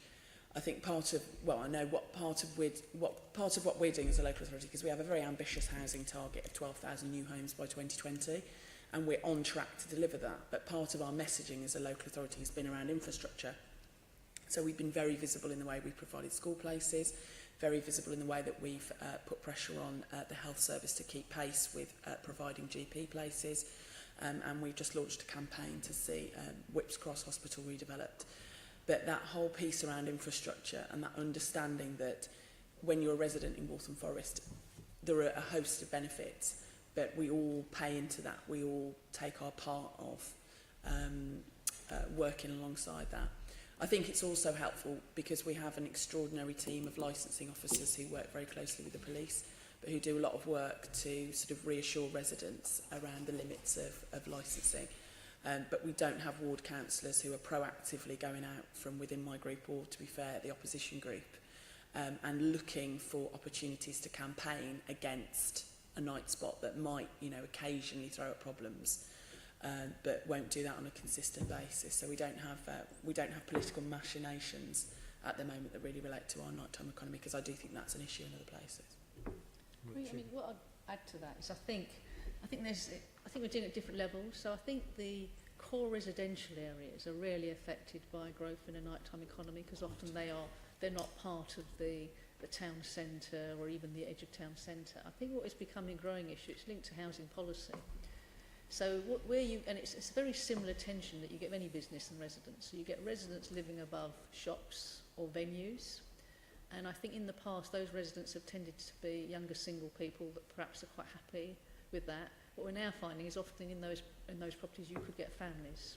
So I think it is an issue that we need to address. In terms of how you address it, I think there's things about, obviously, hours of operation in certain areas, recognising that. So it's again about where are going to be your core areas. I think you've got to try and manage the conflict. So where are the core areas where you're going to allow venues to open, 3 a.m, 5 a.m, because you don't have residents with families, you've got a more younger resident population living there. There's also this thing about getting the residents to work with their local businesses about making sure those premises are run well and they don't get the sort of problems that you could have, so that you do get good licensees that are very conscious of their neighbours. Obviously, we've got the usual practical things about better soundproofing. How people leave venues often cause a lot of noise and disturbance, so thinking that through in advance. So I think, in summary, I think core residential areas aren't necessarily affected. I think it's become more of an issue where you're getting different sorts of communities living in flatted accommodation that do tend to be within central locations near to transport. And if they're new communities, I think it's easier. If they're existing communities, it's something, there's got to be a bit of a negotiation. But generally speaking, I think when local councils work with their communities, there is a recognition from residents that the economy's got to grow for everybody's benefit. There are those discussions about jobs for their kids, etc., in the same way you have about housing for local communities, so that you try and take people with you in terms of what you're trying to do. In my own experience, I think you do get, but it's a minority of people that will be unhappy with it. I think, generally speaking, the majority of people know that their place is changing, they're happy where they are, and they can cope with it. You'll always get a few minorities, but that doesn't mean that we're not going to respond to those. And I think often what you find is on a case-by-case basis, if there is an issue, a particular conflict, in most cases the councils will try and resolve that. Although, as we all know, as elected people, I've had people complain about the noise that primary school children make laughing in the playground. Some people you just can't ever please. I'll come to you in a minute, Jack. Just one further question for Claire. You briefly touched on this, and that's the impact of the night tube. Yeah. I mean, I think you talked about the positive impact about bringing people in and so forth. Are there any downsides to that? I mean, for example, one of the issues that I've experienced with the night tube going up the Northern Line is the lack of public toilets between Golders Green and Edgware. And this is more about people coming home, I suppose, rather than going the other way. Yeah, absolutely. That is a really, really pressing point, really important. I'm very glad to have been asked it, because it also enables me to make a point about where the further opportunity is around that infrastructure that's offered by the night tube. So, for example, Walthamstow bus station, which is one of the busiest in London and one of the busiest in the country. So people come out of the night tube and the toilets are closed, and there are no buses for them to get on other than a very, very, very tight network. And actually, if it's about helping people from a much wider area and a much broader economic base really benefit, whether it's from enjoying the nighttime economy in London or working in the nighttime economy in London, all of that infrastructure, I think, needs to be factored in. And I think some of the basics around toilets, particularly because it can, as councils, we have to deal with the lack thereof, and the consequences. Yeah, that's a really important point. Okay, Jack, here we go. I think I just wanted to make a point, and in your question, the issue that you raised was, people vomiting in people's gardens and urination, and just to reflect with the committee that we've moved quite a long way. Your question wasn't about people staggering down, high streets, punching each other up, and we're at a stage now in terms of the nighttime economy where it's the safest it's ever been. Instances of violence are at the lowest level. We're better behaved as people, and I don't know necessarily whether that's just down to the industry. I'm sure we've all taken a big collective view on it. So I think there is an issue around it. I think one of the issues I have around antisocial behaviour and crime stats is that they're, again, not very nuanced. And if we can work together better on understanding what the incidences of antisocial behaviour actually are at a local level, and working through a bid or with businesses to tackle some of those issues at a local level, it's surely not beyond us to solve some of them. I do think, and I would say this on behalf of the industry, that I think licensed premises, and it is the venues and the premises that are the ones who are the focus of attention, not the individuals who are vomiting in people's gardens. There's something about personal responsibility that I think gets lost in this, because they sit outside of the regulatory framework. So it's easy to, well, they've been in your venue, therefore you must be responsible, therefore your venue is responsible for 20 instances of antisocial behaviour this weekend. We're therefore going to breach you and we want you to change your conditions of your licence, which I think is unfair. And one of the roles of my organisation is to challenge bad behaviour and say, let's look at the what are the actual causes that come out of venues or nighttime economy more broadly, and find some common solutions, rather than, right, let's just shut it down, which can sometimes, from the regulator's point of view, be the easiest option. And so I think there's something around how can you understand some of those issues. Going to your point around the residential and nighttime economy, I think local authorities need to have a look at what civic infrastructure they need when big tower blocks are going up. And some of that is about having local pubs or places where people can socialise, because people are living in shared flats now, where they don't really have a living room where they can entertain their friends or family or whoever, and they actually need places to go, whether that's a community hall, whether that's a pub, whether that's a place, so that they can go and have some space, board games in the town centre, absolutely. And the way that people are living, especially in kind of inner London, very, very dense, does necessitate the need for venues.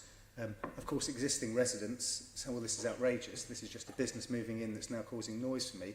Actually, in some way Claire has talked about a school, maybe that's a necessary part of the kind of civic infrastructure that's needed in a place. I think there's a difference between school noise from kids and a nightclub which is keep people awake. You know, the school kids aren't to keep people awake, are they? No, So what time of day you like a nap? no. I mean, if you work in the nighttime economy and you're going to bed at 8 o'clock in the morning, probably yes. But the point I'm making is that the way that planning and houses are being built to tackle the housing shortage, the fact that people are living in shared accommodation means that they do need spaces that then will have an impact in that wider area. And in the same way that we look at travel planning, transport planning for schools or shops or the need for GP stuff, do we look at spaces where those communities can start to socialise and meet each other, which is surely the whole point. I do, obviously, it's a really important point, and so not to be flippant about it, but I think it's also sometimes hands-on management from ward councillors. So when the Scene development opened in my ward, which is the cinema with attendant restaurants, there were complaints about it. But once we were talking to the residents, we realised the problem was that one of those businesses was emptying its bottle bin at the end of the night. Yeah. So that's really, really easily solved. The manager took control of that situation and the bottle bin's now emptied at like 10 or 11 in the morning, so you don't get those problems. Yeah. But you need that sort of active facilitating leadership, not necessarily from council officers who don't have the capacity and time to do that, but it's something that I asked my group to do, and we should all, as leaders and cabinet members, be asking groups to show that kind of personal leadership and capacity to problem solve, because you'll have seen it massively in the West End. That's an interesting question, Claire, because I mean, obviously it's the role of a council to represent their residents. But if you're saying that the council officers don't have the capacity to do the proper enforcement job in the first place, isn't that in itself a problem? Which is the chicken and the egg here? Yeah, quite. I think it's about whether it reaches that enforcement level. So I give that example because I was personally involved in my capacity as the Cabinet Member for Economic Growth at the time, but most particularly as a ward councillor. And my response could have been to say, right, we need to get licensing officers all over them, we need to get enforcement all over them. Or I could take a step back and say, okay, what is actually the problem here? I was getting noise complaints, but it was worth a conversation in the first instance to work out what those complaints actually were. And the problem was focused on the glass bottles and also taxis. So it wasn't actually to do with the cinema or the restaurants beyond that one issue. Now, had that not been the case, then I would have escalated that to enforcement, and it's right that that backstop exists and right that we make sure as a local authority those resources are available. But I just think there's a lot of softer stuff that certainly councillors should be involved in, and us as elected members, I take that responsibility seriously to step up to do that. So do you think that your boroughs are adequately resourced to back up your councillors? I'm very lucky to have a superb licensing team, so I feel okay about it, but, you know, I wouldn't want to be operating on any less than I've got at the moment. And I would love to do more, and if I had more, I could do more. No, and I don't think it's a huge issue, because there's two parts to licensing. First bit is an administrative process, issue licence, and I think most local authorities can cope with that. It's the enforcement bit that is very resource intensive, but it's a bit like what Claire just said, you've just got to manage those problems, because that issue there, if you did refer that to enforcement officers, not much they can do other than go and ask the person to stop them, but it's not got to the point where there's going to be some sort of notice that's going to be issued and formal action taken. A lot of things is action taken that isn't formal, and a lot of people can do that, all community leaders can do that. And also going forward, I think, you know, in Croydon, where we've got a huge amount going on, I talked earlier about relying on business rates, it will become self-funding, because you're going to get more licensing fees in, and eventually these things will fund themselves. As long as the money goes to licensing and not to something else. I mean, there's so many priorities given the cuts that there's no guarantee the extra income will provide that, is there? Well, I mean, if you are a borough that's promoting the evening economy, it's a bit like I said earlier about working with the police and thinking about the resourcing for it. So it's all part of the strategy of promoting those things. You've got to think about how you then resource what you need to do in terms of licensing and enforcement, and also prevent the problems, which is about working in partnership with all the stakeholders. So you don't get to a situation where there is a huge impact on resourcing for enforcement officers. That's not what we want. We want it to work for people to be good licensees and not to have huge amounts of problems. You're bound to get some, but some of them, as Claire's just identified, are fairly straightforward to deal with.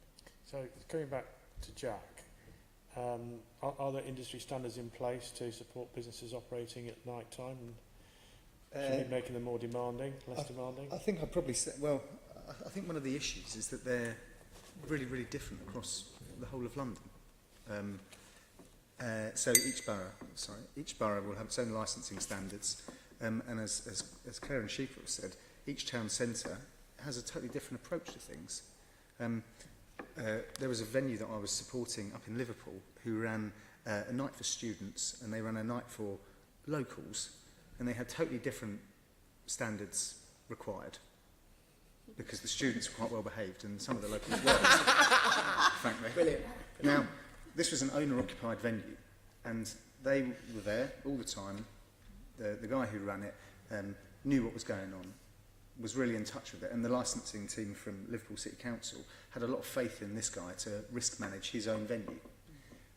So I think there are basic standards around health and safety, around the safety of your building regs, which are common and standard and are generally, on the whole, adhered to, which is a responsibility for the local authority to make sure these things happen. In terms of having standards around individual venues, that's going to vary depending on what night, what capacity they're having, and all the rest of it. And one of the issues I think we've got is how do you have a nuanced approach to understand what is going on in a particular venue? Now, I go back to the example of kind of, a Portuguese restaurant during the week versus on a weekend might be very, very different. How do you write that into a licensing policy? How do you write that into something where you've got council officers, local communities, venue operators, all understanding how they should be working together? I think common standards are important. I'd probably say we've got them. It's the operations that are the issue. Matter for Jack and Claire and Shifa, the next question is, a root cause of a lot of this problem is the antisocial behaviour that comes from alcohol and possibly drug dealing as well. How do you go around trying to design out that? We've got the problem with preloading of supermarkets selling alcohol cheap before people get into the venues, and then they don't necessarily spend a lot of money in the venues, but they're already well tanked up before they start. So how do you go around trying to design out the problems of crime and antisocial behaviour in the nighttime economy? It's a huge question, and it is quite nuanced on a town centre by town centre basis. I think to give an example of Walthamstow Town Centre, which is our largest town centre, it's about a robust, safe neighbourhood panel. It's about very good relationships with local police at ward councillor level. It's about having a good, receptive relationship with a borough commander. I particularly appreciate having a borough commander who's dedicated to my ward, who understands the issues that are specific to my borough.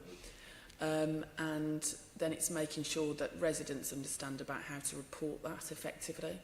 I think one of the things that doesn't happen always is that residents don't report, and that produces, significant impacts.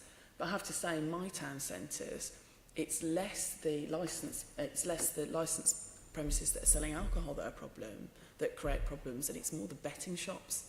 So where people are buying alcohol in other locations, they can't drink in a betting shop, or they do in a brown paper bag if they're super classy. But it's actually different types of licensed premises that cause significant antisocial behaviour. And generally, the pubs and clubs and bars understand their responsibilities and tend not to sell people who've already overconsumed, and tend to have good relationships. Again, it is relationships with the police. We're lucky to have excellent police officers who work very closely with our licensing team. So it's those relationships at a borough-wide level and a strategic level, but also those on-the-ground relationships between safer neighbourhood teams and local communities that are working very well in my area. Unfortunate, perhaps. And all I'd add to that, because again, I think what local councils do, we don't sort of go around telling people not to drink. Obviously, what we do is support the national messages about drinking responsibly, about health and well-being, and obviously all those messages are reinforced at a local level. Likely, I don't think the issue of antisocial behaviour and alcohol is just about the nighttime economy. It's across the whole economy, drinking and antisocial behaviour. And the sorts of things that we can do locally with the police are exactly working with licensees about how to recognise that somebody has had too much to drink, is probably going to put themselves in danger and others, and taking action. So it's that, again, it's about how you're a good licensee rather than you know, a campaign around telling people not to drink, because I don't think that's going to work. It's more about, you know, some more medium-term messages about being responsible about drinking, have fun but be responsible, and then locally, people being aware that if somebody has had too much and they're going to put themselves into danger or others, then some action could be taken. I think it's very difficult because I'm going to go back to the kind of personal responsibility issue here. There's something more broadly in this country around people not drinking responsibly. And I think that requires better education, that requires people looking after their friends more, and people, you know, paying more attention to their own behaviour and their friends. Right? You know, I could quite easily sit in the National Theatre with friends having dinner and do 3 bottles of wine. Now, not myself. I mean, with friends.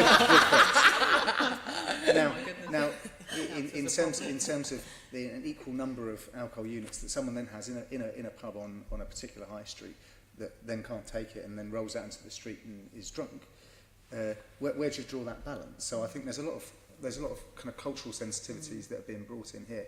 I think there's generally, I think that there's been less of a focus in this field on personal responsibility than there has been on venues and the licensed trade, because it's quite difficult. It's a lot easier to have a relationship that's adversarial with the licensed trade than it is with individual citizens saying, "What are you doing?" You know. Yeah, definitely. It does tend to be the national campaigns that have the big impact. I mean, look at how socially acceptable it used to be to drink and drive, and it's not at all anymore. You know, to have big messages around not getting totally trolleyed, so you're rolling all over the town centre. Yeah. You know, that people need to start to take personal responsibility and start doing that. People do drink less now.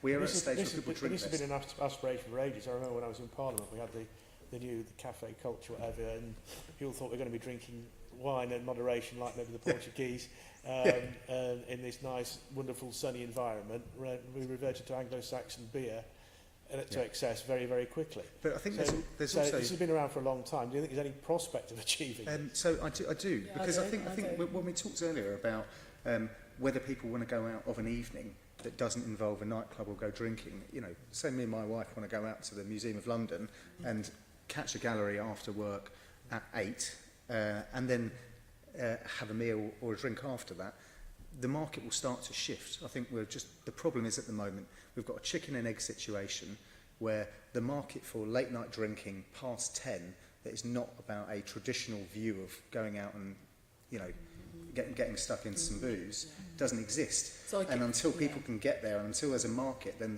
the restaurants and the kind of ancillary uses that are going to facilitate me going to the National Theatre aren't set up for that because they can't see it happening. So some market leaders have got to get out there, demonstrate that it's available, and that we want to start shifting to a more continental drinking culture, if that's what we're saying. And I can think of lots of examples in our borough where that works. So, for example, there's a chain, a very low-key chain that had pubs in Hackney and is now moved over to Waltham Forest, like plenty of people are doing. It has a 3 o'clock in the morning licence, which it received without any hesitation from the local community because it is resolutely in a town centre. They've got very strong plans in place. They have excellent door staff. They don't serve people who are in danger of looking like they're going to fall over. We haven't had complaints, we haven't had any incidents. And the people who are going there, me included, drink responsibly and then head home. So, of course, there will always be people who drink to excess, but there are plenty of venues that are run, very, very well and are filled with people spending their money but drinking responsibly. Last question for me, I think it's one for Jack really. How are we going to look after the workers in the nighttime economy, their well-being, their safety, their ability to get to and from, the fact they're paid properly? Well, I mean, I think Night Tube was really, really important. That is definitely, from the industry perspective, been very, very useful. Ironically, when we survey workers in the nighttime economy, the thing that they ask, and it'd be interesting for you to ask them at your next session, is that they want somewhere to go and have a drink after work. Also, which isn't sort of going to a Wetherspoons at 7 in the morning, which is, I'm sure, a bit depressing. More people make a place safe. That I think all the evidence points to this, that actually where you've got places that are kind of then shut at 1 and everything's quiet, people coming home from their night out to a place where there aren't people on the street don't feel safe. So actually, it's about activity. The city works 24 hours anyway. So if you're ever going to the airport, because I'm not up at 5 clubbing, if you're ever going to the airport very early, there are loads of workers who are out and about, who are either finishing a shift or about to start a shift. Is there a decent transport system? Are there officials around? Are there police officers around? If there's a large nighttime economy scene, are there street wardens? Are there local bobbies who have been employed because there's a nighttime economy? I think these are the things that make people safe. Licensing taxis properly, which, you know, City Hall does fairly well. I mean, these are the things that people are after. Can they go and get can they go and get another drink? And is their route home accessible and populated? One of the issues about the night tube that came to me, people who work in this industry, is that one of the consequences of the night tube is some of the night buses have been cut back, and the tube is more expensive than the bus, but people are actually on quite poor wages most of the time. Has that come up as a problem, do you think? Not specifically, but I could imagine. I think Claire was nodding there. It was a point about when people get to the end of the tube, obviously, in my borough, we have the end of the Victoria line, and that is where they're able to get beyond that point. So if they're trying to get into the north of my borough, or they're trying to get into Redbridge, or, you know, parts of Haringey, then that would be easy at any other time of the day, but not during the night. But I think that applies to daytime as well. You know, you've got all of these service providers who may receive low pay, and they struggle during the day as much as they would struggle in the evening. So I think that's actually a very good question that should be explored further. Something certainly that I'm exploring with our restaurants, cafes and hoteliers actually. How do we make it cheaper and easier for their staff to travel from the outer London boroughs into a place where they can get a job and back out again, because it's really tough to retain staff on a, you know, even on a good wage. Encouraging people to pay the London living wage, I hope. Absolutely.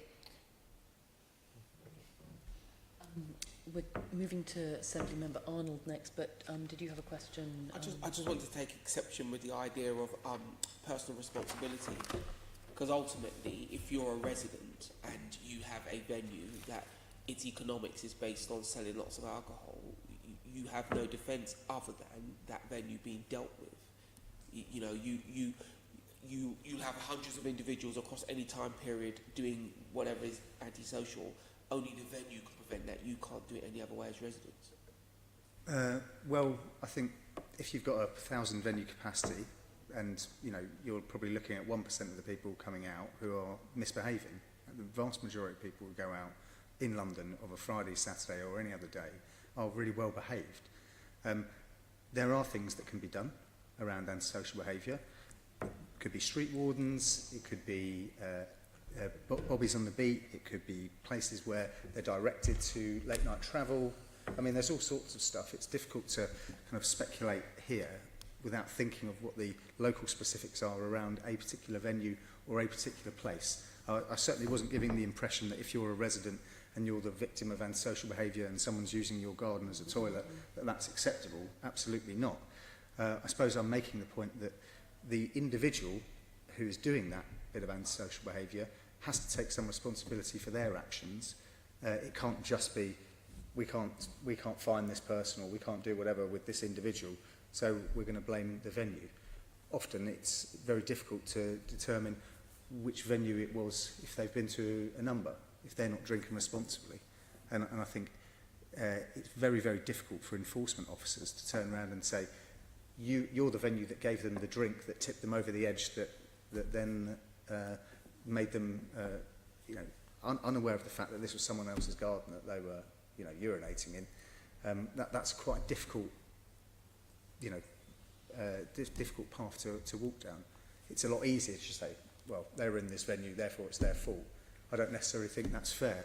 If the venue is doing everything that it possibly can to make sure that people in that venue are safe, drinking responsibly and all the rest of it, you're always going to get a few individuals who are going to be stupid. And I think then to really, really take a venue down on that basis and destroy some livelihoods, destroy some jobs, is it's not a response that's relative to proportionate. Thank you. Yeah. Yeah, but you wouldn't arrive at that. You'd walk the venue through it, because obviously if you're a resident, you're stuck with it. And a resident's viewpoint would be, well, if that venue wasn't there, this would be multiple times less likely to happen to me. There's a tension there, isn't there? Yeah, but I think you go down that line at all. You get rid of every venue, every pub, anywhere that anyone could possibly cause any sort of problem. I mean, do you get rid of football stadiums? I mean, do you get rid of... Where do you draw the line? You get rid of the residents. That's a joke. That's No, I say that in jest. Yeah. However, it has been the argument that I've heard time and time again. You know, I don't think one is more right than the other. But I absolutely agree with you. I think, you know, you have to take responsibility for yourself in the first instance. I think the issue of preloading has never been addressed sufficiently. I don't believe that, you know, stopping shops from selling alcohol, or people find a way, and, you know, they could quite easily down however many drinks just before they go into a venue, so they aren't drunk when they get to the door. I agree with all and of once that. they get through. And I know, and I'm not suggesting it's easy. The point I'm trying to make is, as a resident, you are 100% stuck with that situation. There's nothing you can do. It affects you, your children, everything. Jack's absolutely right. It has to be proportionate. If there is a venue that is consistently selling to people who are underage, or who are people who've preloaded and are consequently leaving that venue at the end of the night in numbers and causing multiple residents' complaints, then that's a significant issue where you'd absolutely expect your licensing office to go in with the cops and absolutely smash it, you know, and sort that out and get that absolutely on lockdown. However, if you have one resident who chose to live next to a venue that had been open perhaps for many, many years and has some beef with the place next door, I don't think it would be right for licensing officers to go in I'm not and suggesting with both boots. Do you know what I mean? You have extremes on both ends. Silly things like, I used to live on a road where there was a night bus. They increased the night bus. Everybody else along the route loved it, except the people on a corner where we live, because the bus came around the corner, it revved up, and it woke up 200 people every time it revved up. There's always some nuance, but I just want to make the point that when you're a resident, you're just lumbered with it. You're just lumbered with it. So of course you want to do something extreme, but I'm suggesting that we need to bear in mind that for residents, it's their entire life that is blighted by one small thing that should always be dealt with. Just I think the summary is, and you probably all agree, we need to support the good operators. And there's lots of fantastic operators out there. I've worked with many of them. I've introduced Best Bar None in all sorts of places. So these are venues who go above and beyond what's required from a licensing point of view. They want to be the best. And they don't want to be associated with the others that are causing trouble. So I agree, you know, promote the venues that are operating successfully and working with their community. That's the key. And actually deal with and address the ones that are causing issues and concerns. The reality is sometimes there isn't a compromise, and then that's the bigger question. But there are fewer of those incidences, in my experience, than the ones where you can resolve it by just bringing people together. I mean, one of the issues, just following on from Sean's question also, is the length of time it takes to deal with persistent complaints. And there used to be a bar on the corner from where I live. They used to have the music blaring out through wide open windows, and every night we're calling out the noise team from the council. It took forever to get there, and it took forever to, well, this place has closed down since, but it took forever for them to come and sort them out every night, and this was going on. And I suspect a degree of quicker, going back to a point about enforcement, quicker enforcement would not only satisfy residents but also be rather more effective in dealing with the problem. But as you'll know, gathering evidence around noise complaints is hugely problematic. But it doesn't mean to say we shouldn't be doing it, and of course we are. But again, significant cuts and a culture of austerity makes that much harder to do. We're not as responsive as we would like to be around noise complaints. But that's the point, isn't it? It's going back to the point that Schiffer made. Well, eventually you might get more money from the extra business rates, but if that's not going in to pay for the problems that the businesses that are causing the extra, generating the extra rates comes along, it's not really answering the problem. Anyway.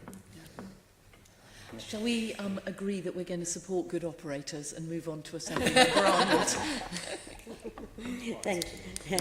Thank you, Chair. Good morning to all our guests. And Chair, just with just a little bit of liberty, I would just like to congratulate my friend and colleague, Councillor Claire Coggins, on taking on the role of leader of the glorious borough of Waltham Forest. Yes.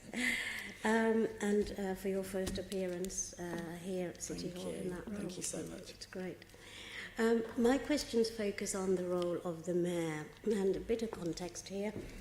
Developing London's, if you like, offer as a truly 24-hour city is a high-level priority for the Mayor, says so in his manifesto.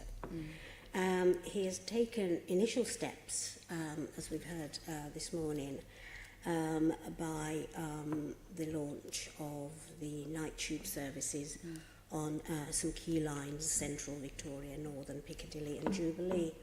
And he also appointed the wonderful Amy Larnay as Night Tsarina to champion London's culture and nighttime economy.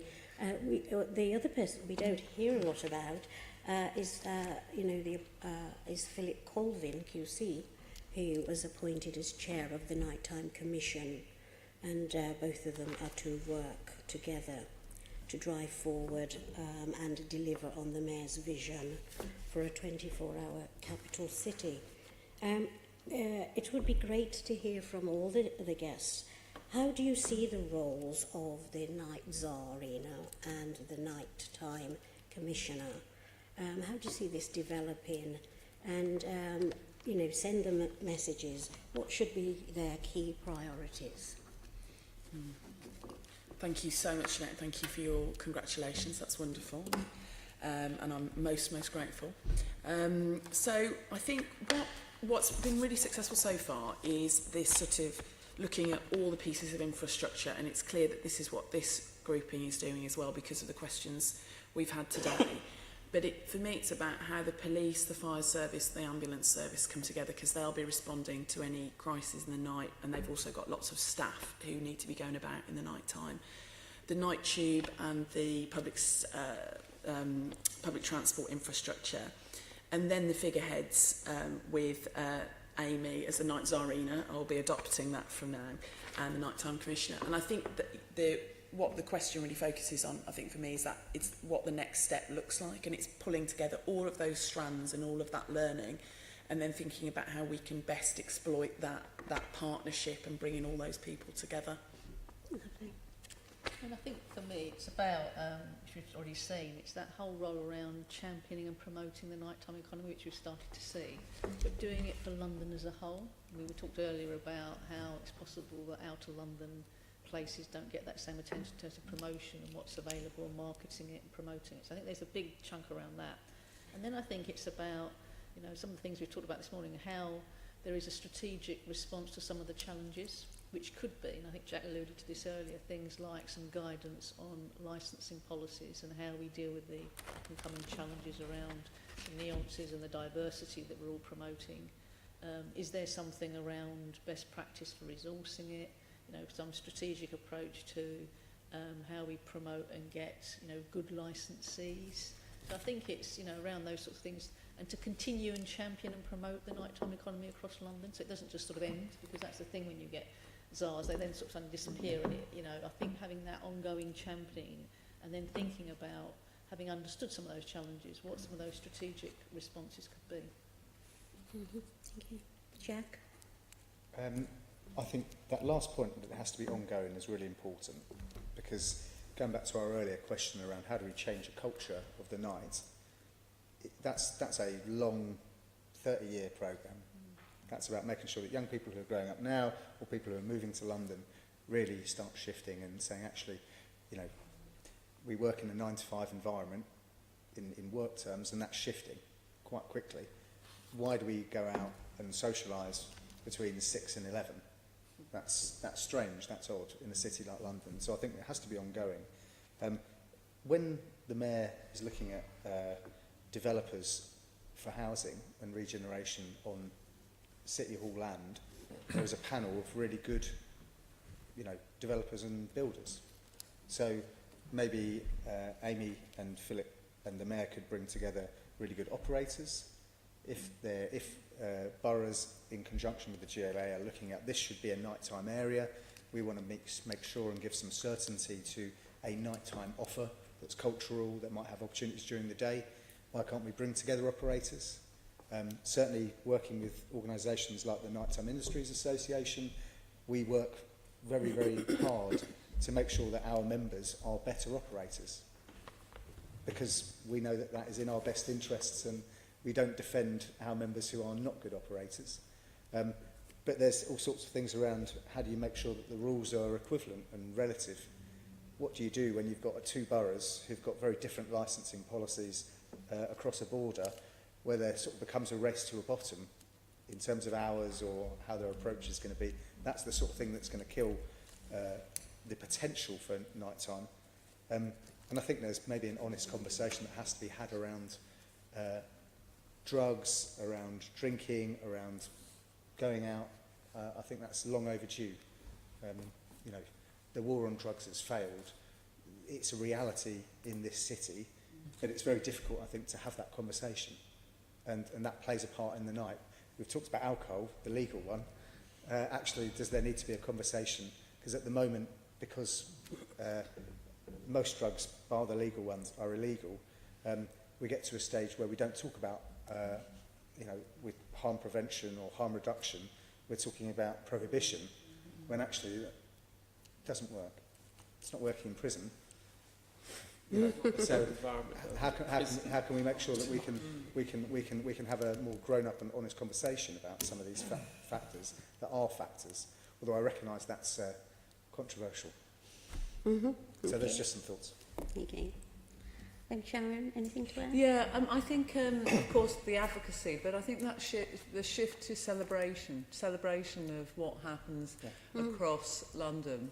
I think there is a real role to play in terms of this intelligence, providing intelligence, having the overview that provides intelligence to the operators, to people like museums or other cultural venues, whatever, that enables us to make management decisions.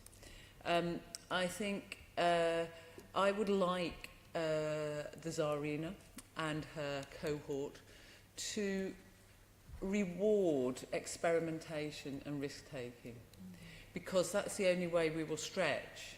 And I see all sorts of opportunities where nighttime London can be as welcoming to families as it is to those people who are really used to navigating its, you know. And I think we should start to really think about the breadth of audiences. And I'm really struck by, at this time, of course, how the facilities of London should really be open to all and enjoyed by all. And I think some of the informal culture that can happen on our streets is something that we should actively encourage. And it will help us to learn more about each other, whether it's Portuguese people, we've talked a lot about Portuguese restaurants, or, you know, the streets are where London comes together in a way that nowhere else. Yeah, it doesn't happen anywhere else. And thank goodness it still does. We're not, you know, that segregated. And so that's something we should all celebrate. Yeah, I mean, a good example of that locally is before that development that you pass there to come to City Hall was there, it was just like another little barren place. And putting that development there, you just get the sense of people meeting, people associating with each other. It's brought a real buzz, just, you know, people focus to glass buildings and aerial glass buildings. Yeah, and, you know, somebody said, a big developer said to me, you know, where does boy meet girl, girl meet girl, boy meet boy, whatever, happen? Yeah. And it's less and less in places like, you know, drinking venues.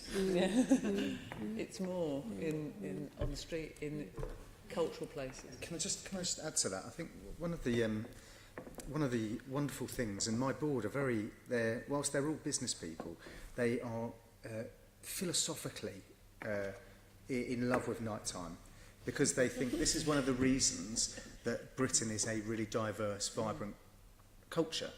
That it doesn't matter who you are, what your background is, where you are in sexuality terms, there is something for you, because we've got this wonderful, you know, certainly in London, this wonderful offer. And one of the risks, I think, of big money, land values, kind of a strict regulatory environment is that we start to get a really homogenous culture where people can't explore themselves, they can't go and do different things because those things don't make money enough. So you get chains, you get very kind of bland, and we miss out on this kind of rich melting pot that we are. Now, if we can make sure that we've got Museum of London and other places that are fitting into that, so, you know, an evening out for me is going to the Design Museum, maybe having a glass of wine, as well as then actually we can really start to make some of those differences, because it is about people getting out from behind their iPads and their iPhones and meeting real people and having real experiences. That's really, really important. Okay, Rose? I think that, well, we're a member of the Nighttime Commission, and we really welcome the Mayor's focus on bringing this conversation forward. I think to suggest that the Commissioner and the Tsar are the only people to make change is unfair. I think that, yes, the Tsar... Who suggested that? No, I'm saying, you know, if we thought that this was the one solution to, you know, to everything, I think it's wrong. You know, I think the role of the Tsar and the Commissioner so far has been to engage and listen and bring in the views of many, which is the right way forward. So we really welcome that.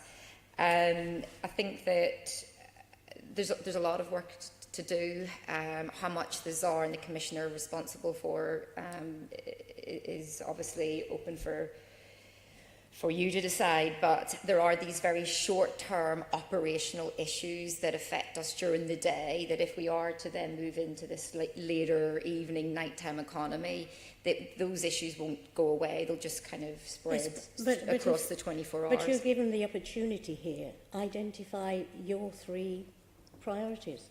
What do you have any offer?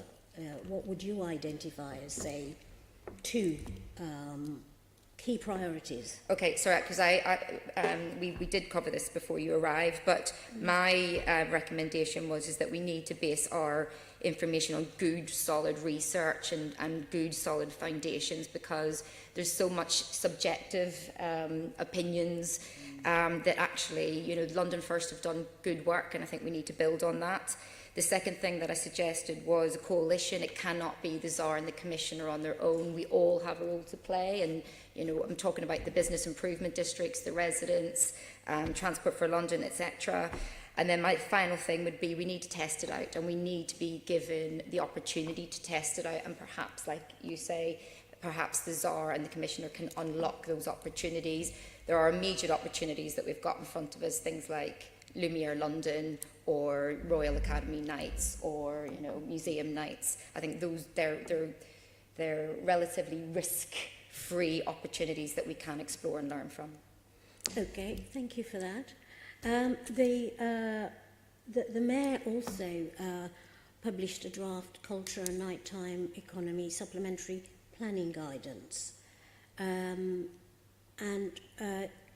you've touched on planning, but to what extent do you think the draft SPG, if you've had anything to do with it, if you responded, because the consultation ended just at the end of the month, how do you think that document or that framework will strike the balance between protecting and enhancing existing culture and nighttime economies? I thought it was good. I suppose my only worry is the amount of time it takes to get London Plan through, and then the impact on the boroughs after. So I'd be keen for it to be kind of early and upfront, having some sort of material weight in planning terms. I think a lot of the provision around agent of change and some of these issues where we've seen blocks of flats go up next to you know, cultural venues, music, grassroots music venues or whatever else, where people then move in and then complain, is a real risk and a worry. I think there are elements that relate to, that are not planning related, but are related for the boroughs, is to give boroughs some sort of get-out clause so that they don't have to respond to noise complaints over and above a certain level, potentially in an area, because it's understood in terms of a lease for someone who wants to move in. Very difficult when you're talking about social housing. But I think the direction of travel is right. It's just the speed with which you can get it through, and then how much weight you can give when the lawyers get in the room around a particular planning application as to whether it gets taken seriously and engaged in planning. Of course, part of the problem is as lots of buildings go up, none of this stuff will have been considered. So it's already behind the curve in that way. Yeah, because of changes that have happened. Absolutely. Yeah.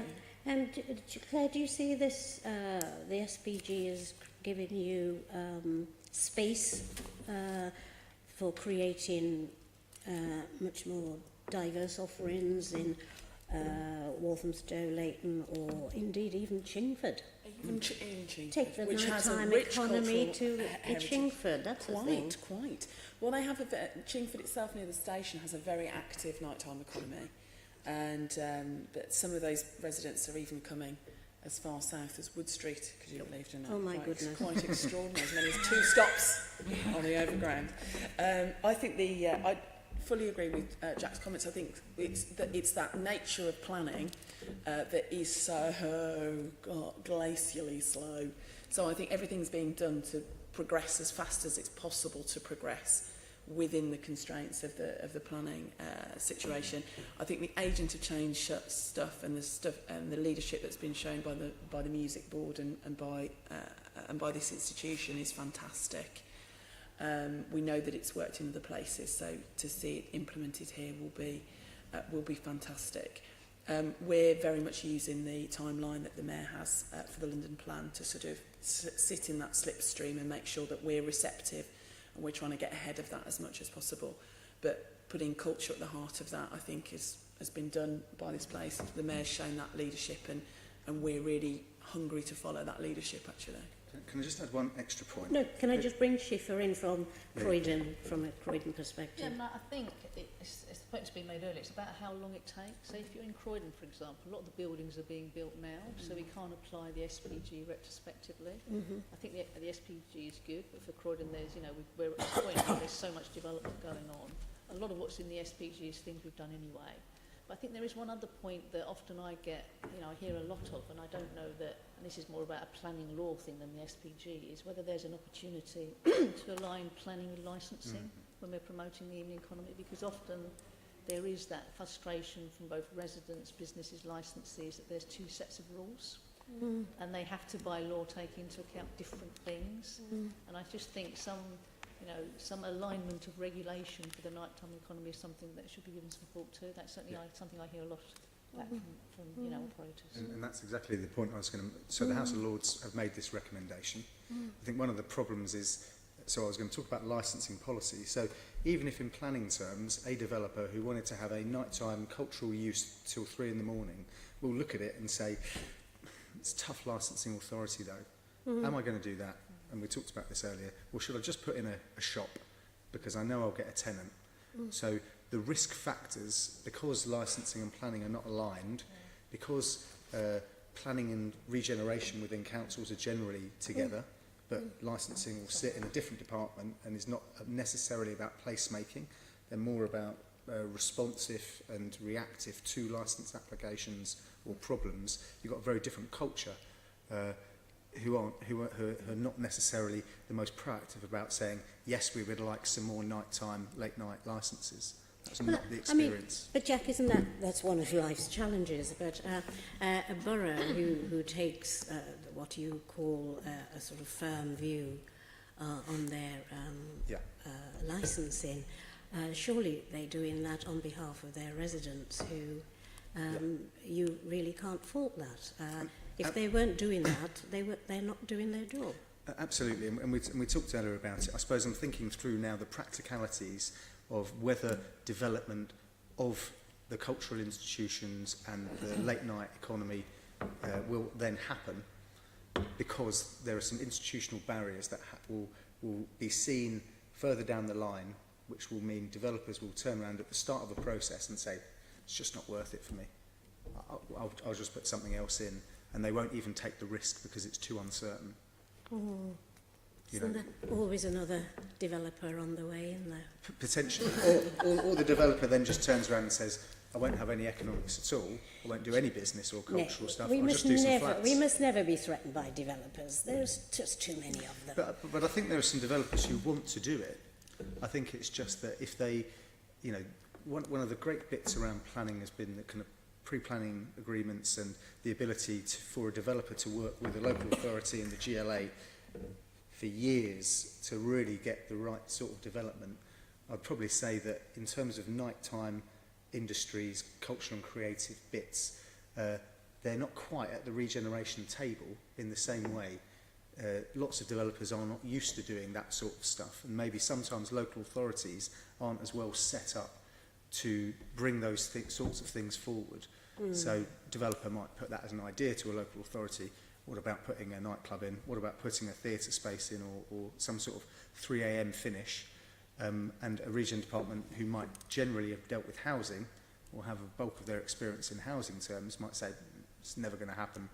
Our licensing, you know, team won't have it. So the developer goes away and comes up with a different plan that doesn't involve a big cultural late night issue.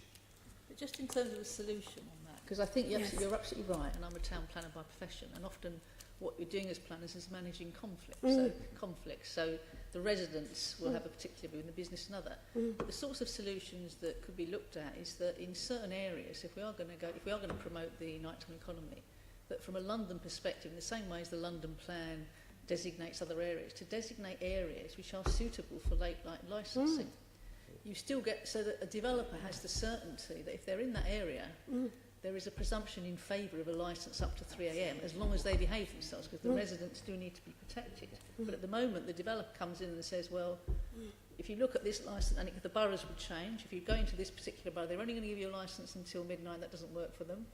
And it gives a bit of certainty. So I think in terms of strategic plans, there could be a plan that says we're going to promote the nighttime economy, here is the key growth areas for that, and generally speaking, licensing. But it's the whole thing about aligning, because planners will say, well, that's a licensing matter, I don't want it in an SPG. And it's getting over all those rules and joining things up a bit to deal with, because you're absolutely right, the residents need to be protected, but in my view, they need to be protected when something goes wrong, rather than this must never happen just in case it goes wrong.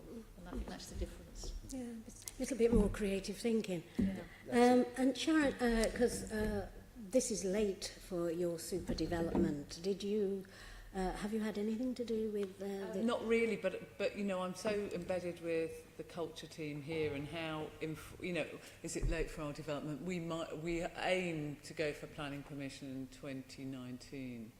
So I don't know whether that's late or not, but I think the environment in which we are operating is very conducive to, and what seems to be happening through the mayor and the plan is very conducive to creating exciting, you know, 24-hour cultural activity in the right location. So it feels, I haven't had a conversation yet where I felt that there's going to be a big barrier to the kind of vision that we want to achieve. Well, as you said earlier, you're joining a night meat market. Yes. Which I don't know.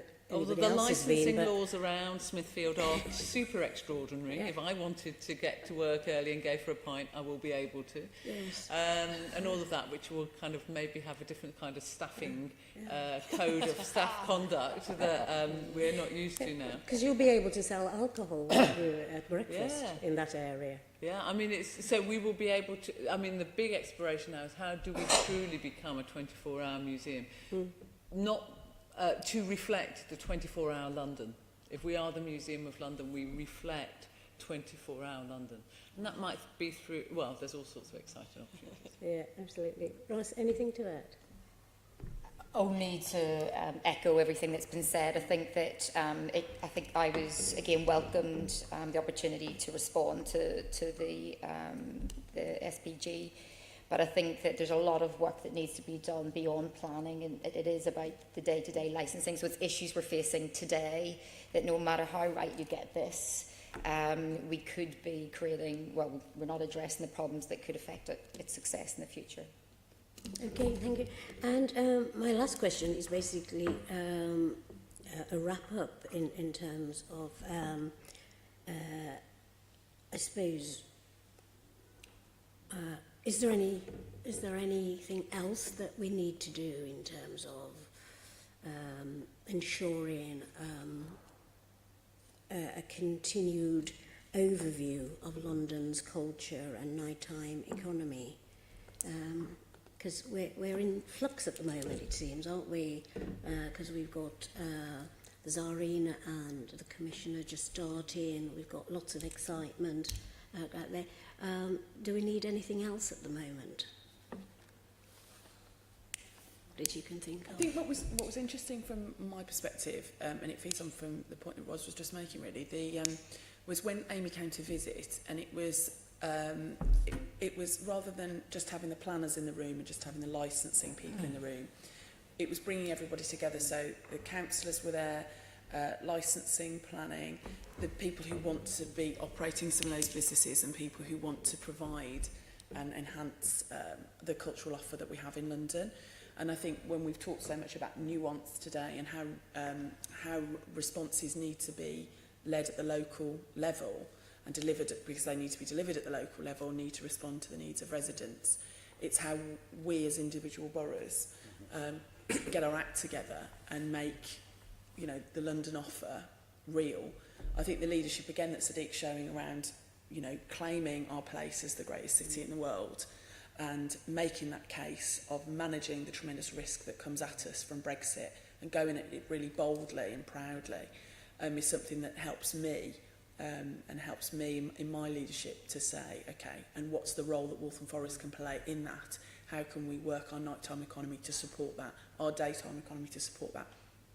How can we get our infrastructure right to support that? So I think now it's the leadership that's been shown here, the work that Philip and Amy are doing, and then us as boroughs going, okay, well, the leadership's stepping up, so what do we do now, you know, to respond properly? Is there a middle bit? Because, you know, when certainly we were working many years ago on the cultural strategy, we couldn't understand the culture really at a borough. We had to go to a sub-regional level. Yeah. And I'm just wondering, if you look at Waltham Forest, you're busy away meeting with Amy, but then you've got two boroughs either side of you who are also having those meetings. Totally. So when does that sort of sub-regional activity discussion take place? Because is there not a risk that you're just pulsing in these different areas and there's no sort of joining up? I think you're absolutely right, Jeanette. I think that's a really, really important question. I mean, we've got the grouping of local London, and that will be meeting this week, and that's one of the things that we can bring up. Certainly infrastructure is a huge concern across that grouping, and something we're keen to focus on. I think that example, the best example of where we are working together, I think, is where we've got a housing zone at Black Horse Lane, as you know, and Haringey have a housing zone just the other side. Yes. There was one of the questions that was put to us is like, well, are you going to cooperate, or are you just going to sort of ignore one another? So we promised to cooperate, which we were very happy to do anyway. But it's, you know, when we get that standard music venue, that new music venue opened, well, it's a two-stops on the bus for anybody who's living in Haringey and the new residential there. You know, and for our people to be going over the borough boundary in the other direction, and then how that mix all comes together. So it's an early start of that conversation, but yeah, we should prioritise it. Thank you.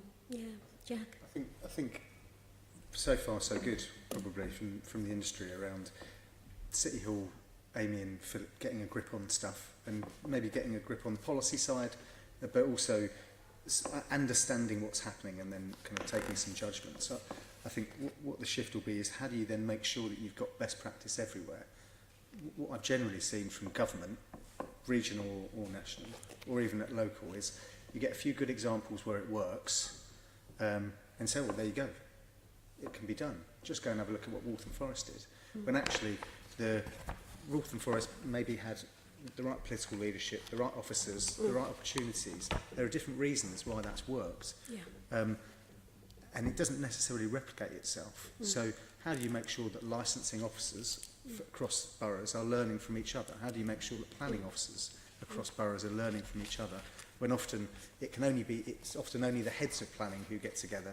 How do you make sure, from my perspective, that the industry is organised and making sure that we're squeezing out our worst operators and in supporting and encouraging our best operators and sharing best practice?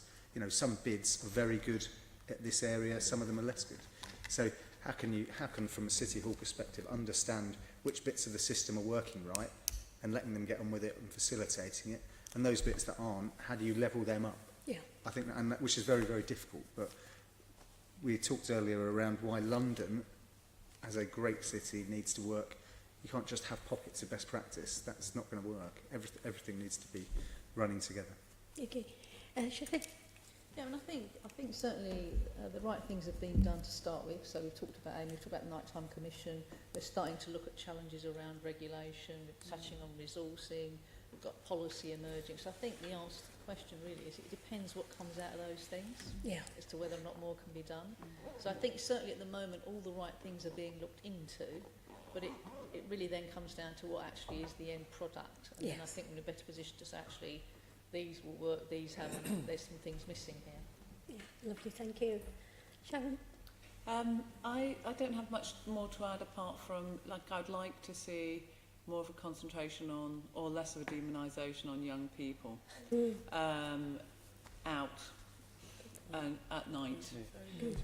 Where else do they meet? I want them out of their bedrooms, connecting with each other. And so the safety of that, especially when there's issues around gun culture or whatever, you know, that really, you know, I'd like young girls to feel that they are safe and socialising on the streets as much as young men. Lovely, thank you. Rose?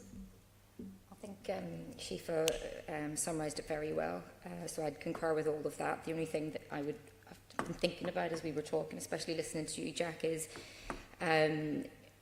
are we, when we talk about nighttime and culture together, we, I'm talking generally, we kind of follow this route about alcohol and drugs and the demise of places, and I wonder sometimes, does that then limit our conversations or the potential or the opportunity? I don't know, it's a question more than an answer, I suppose.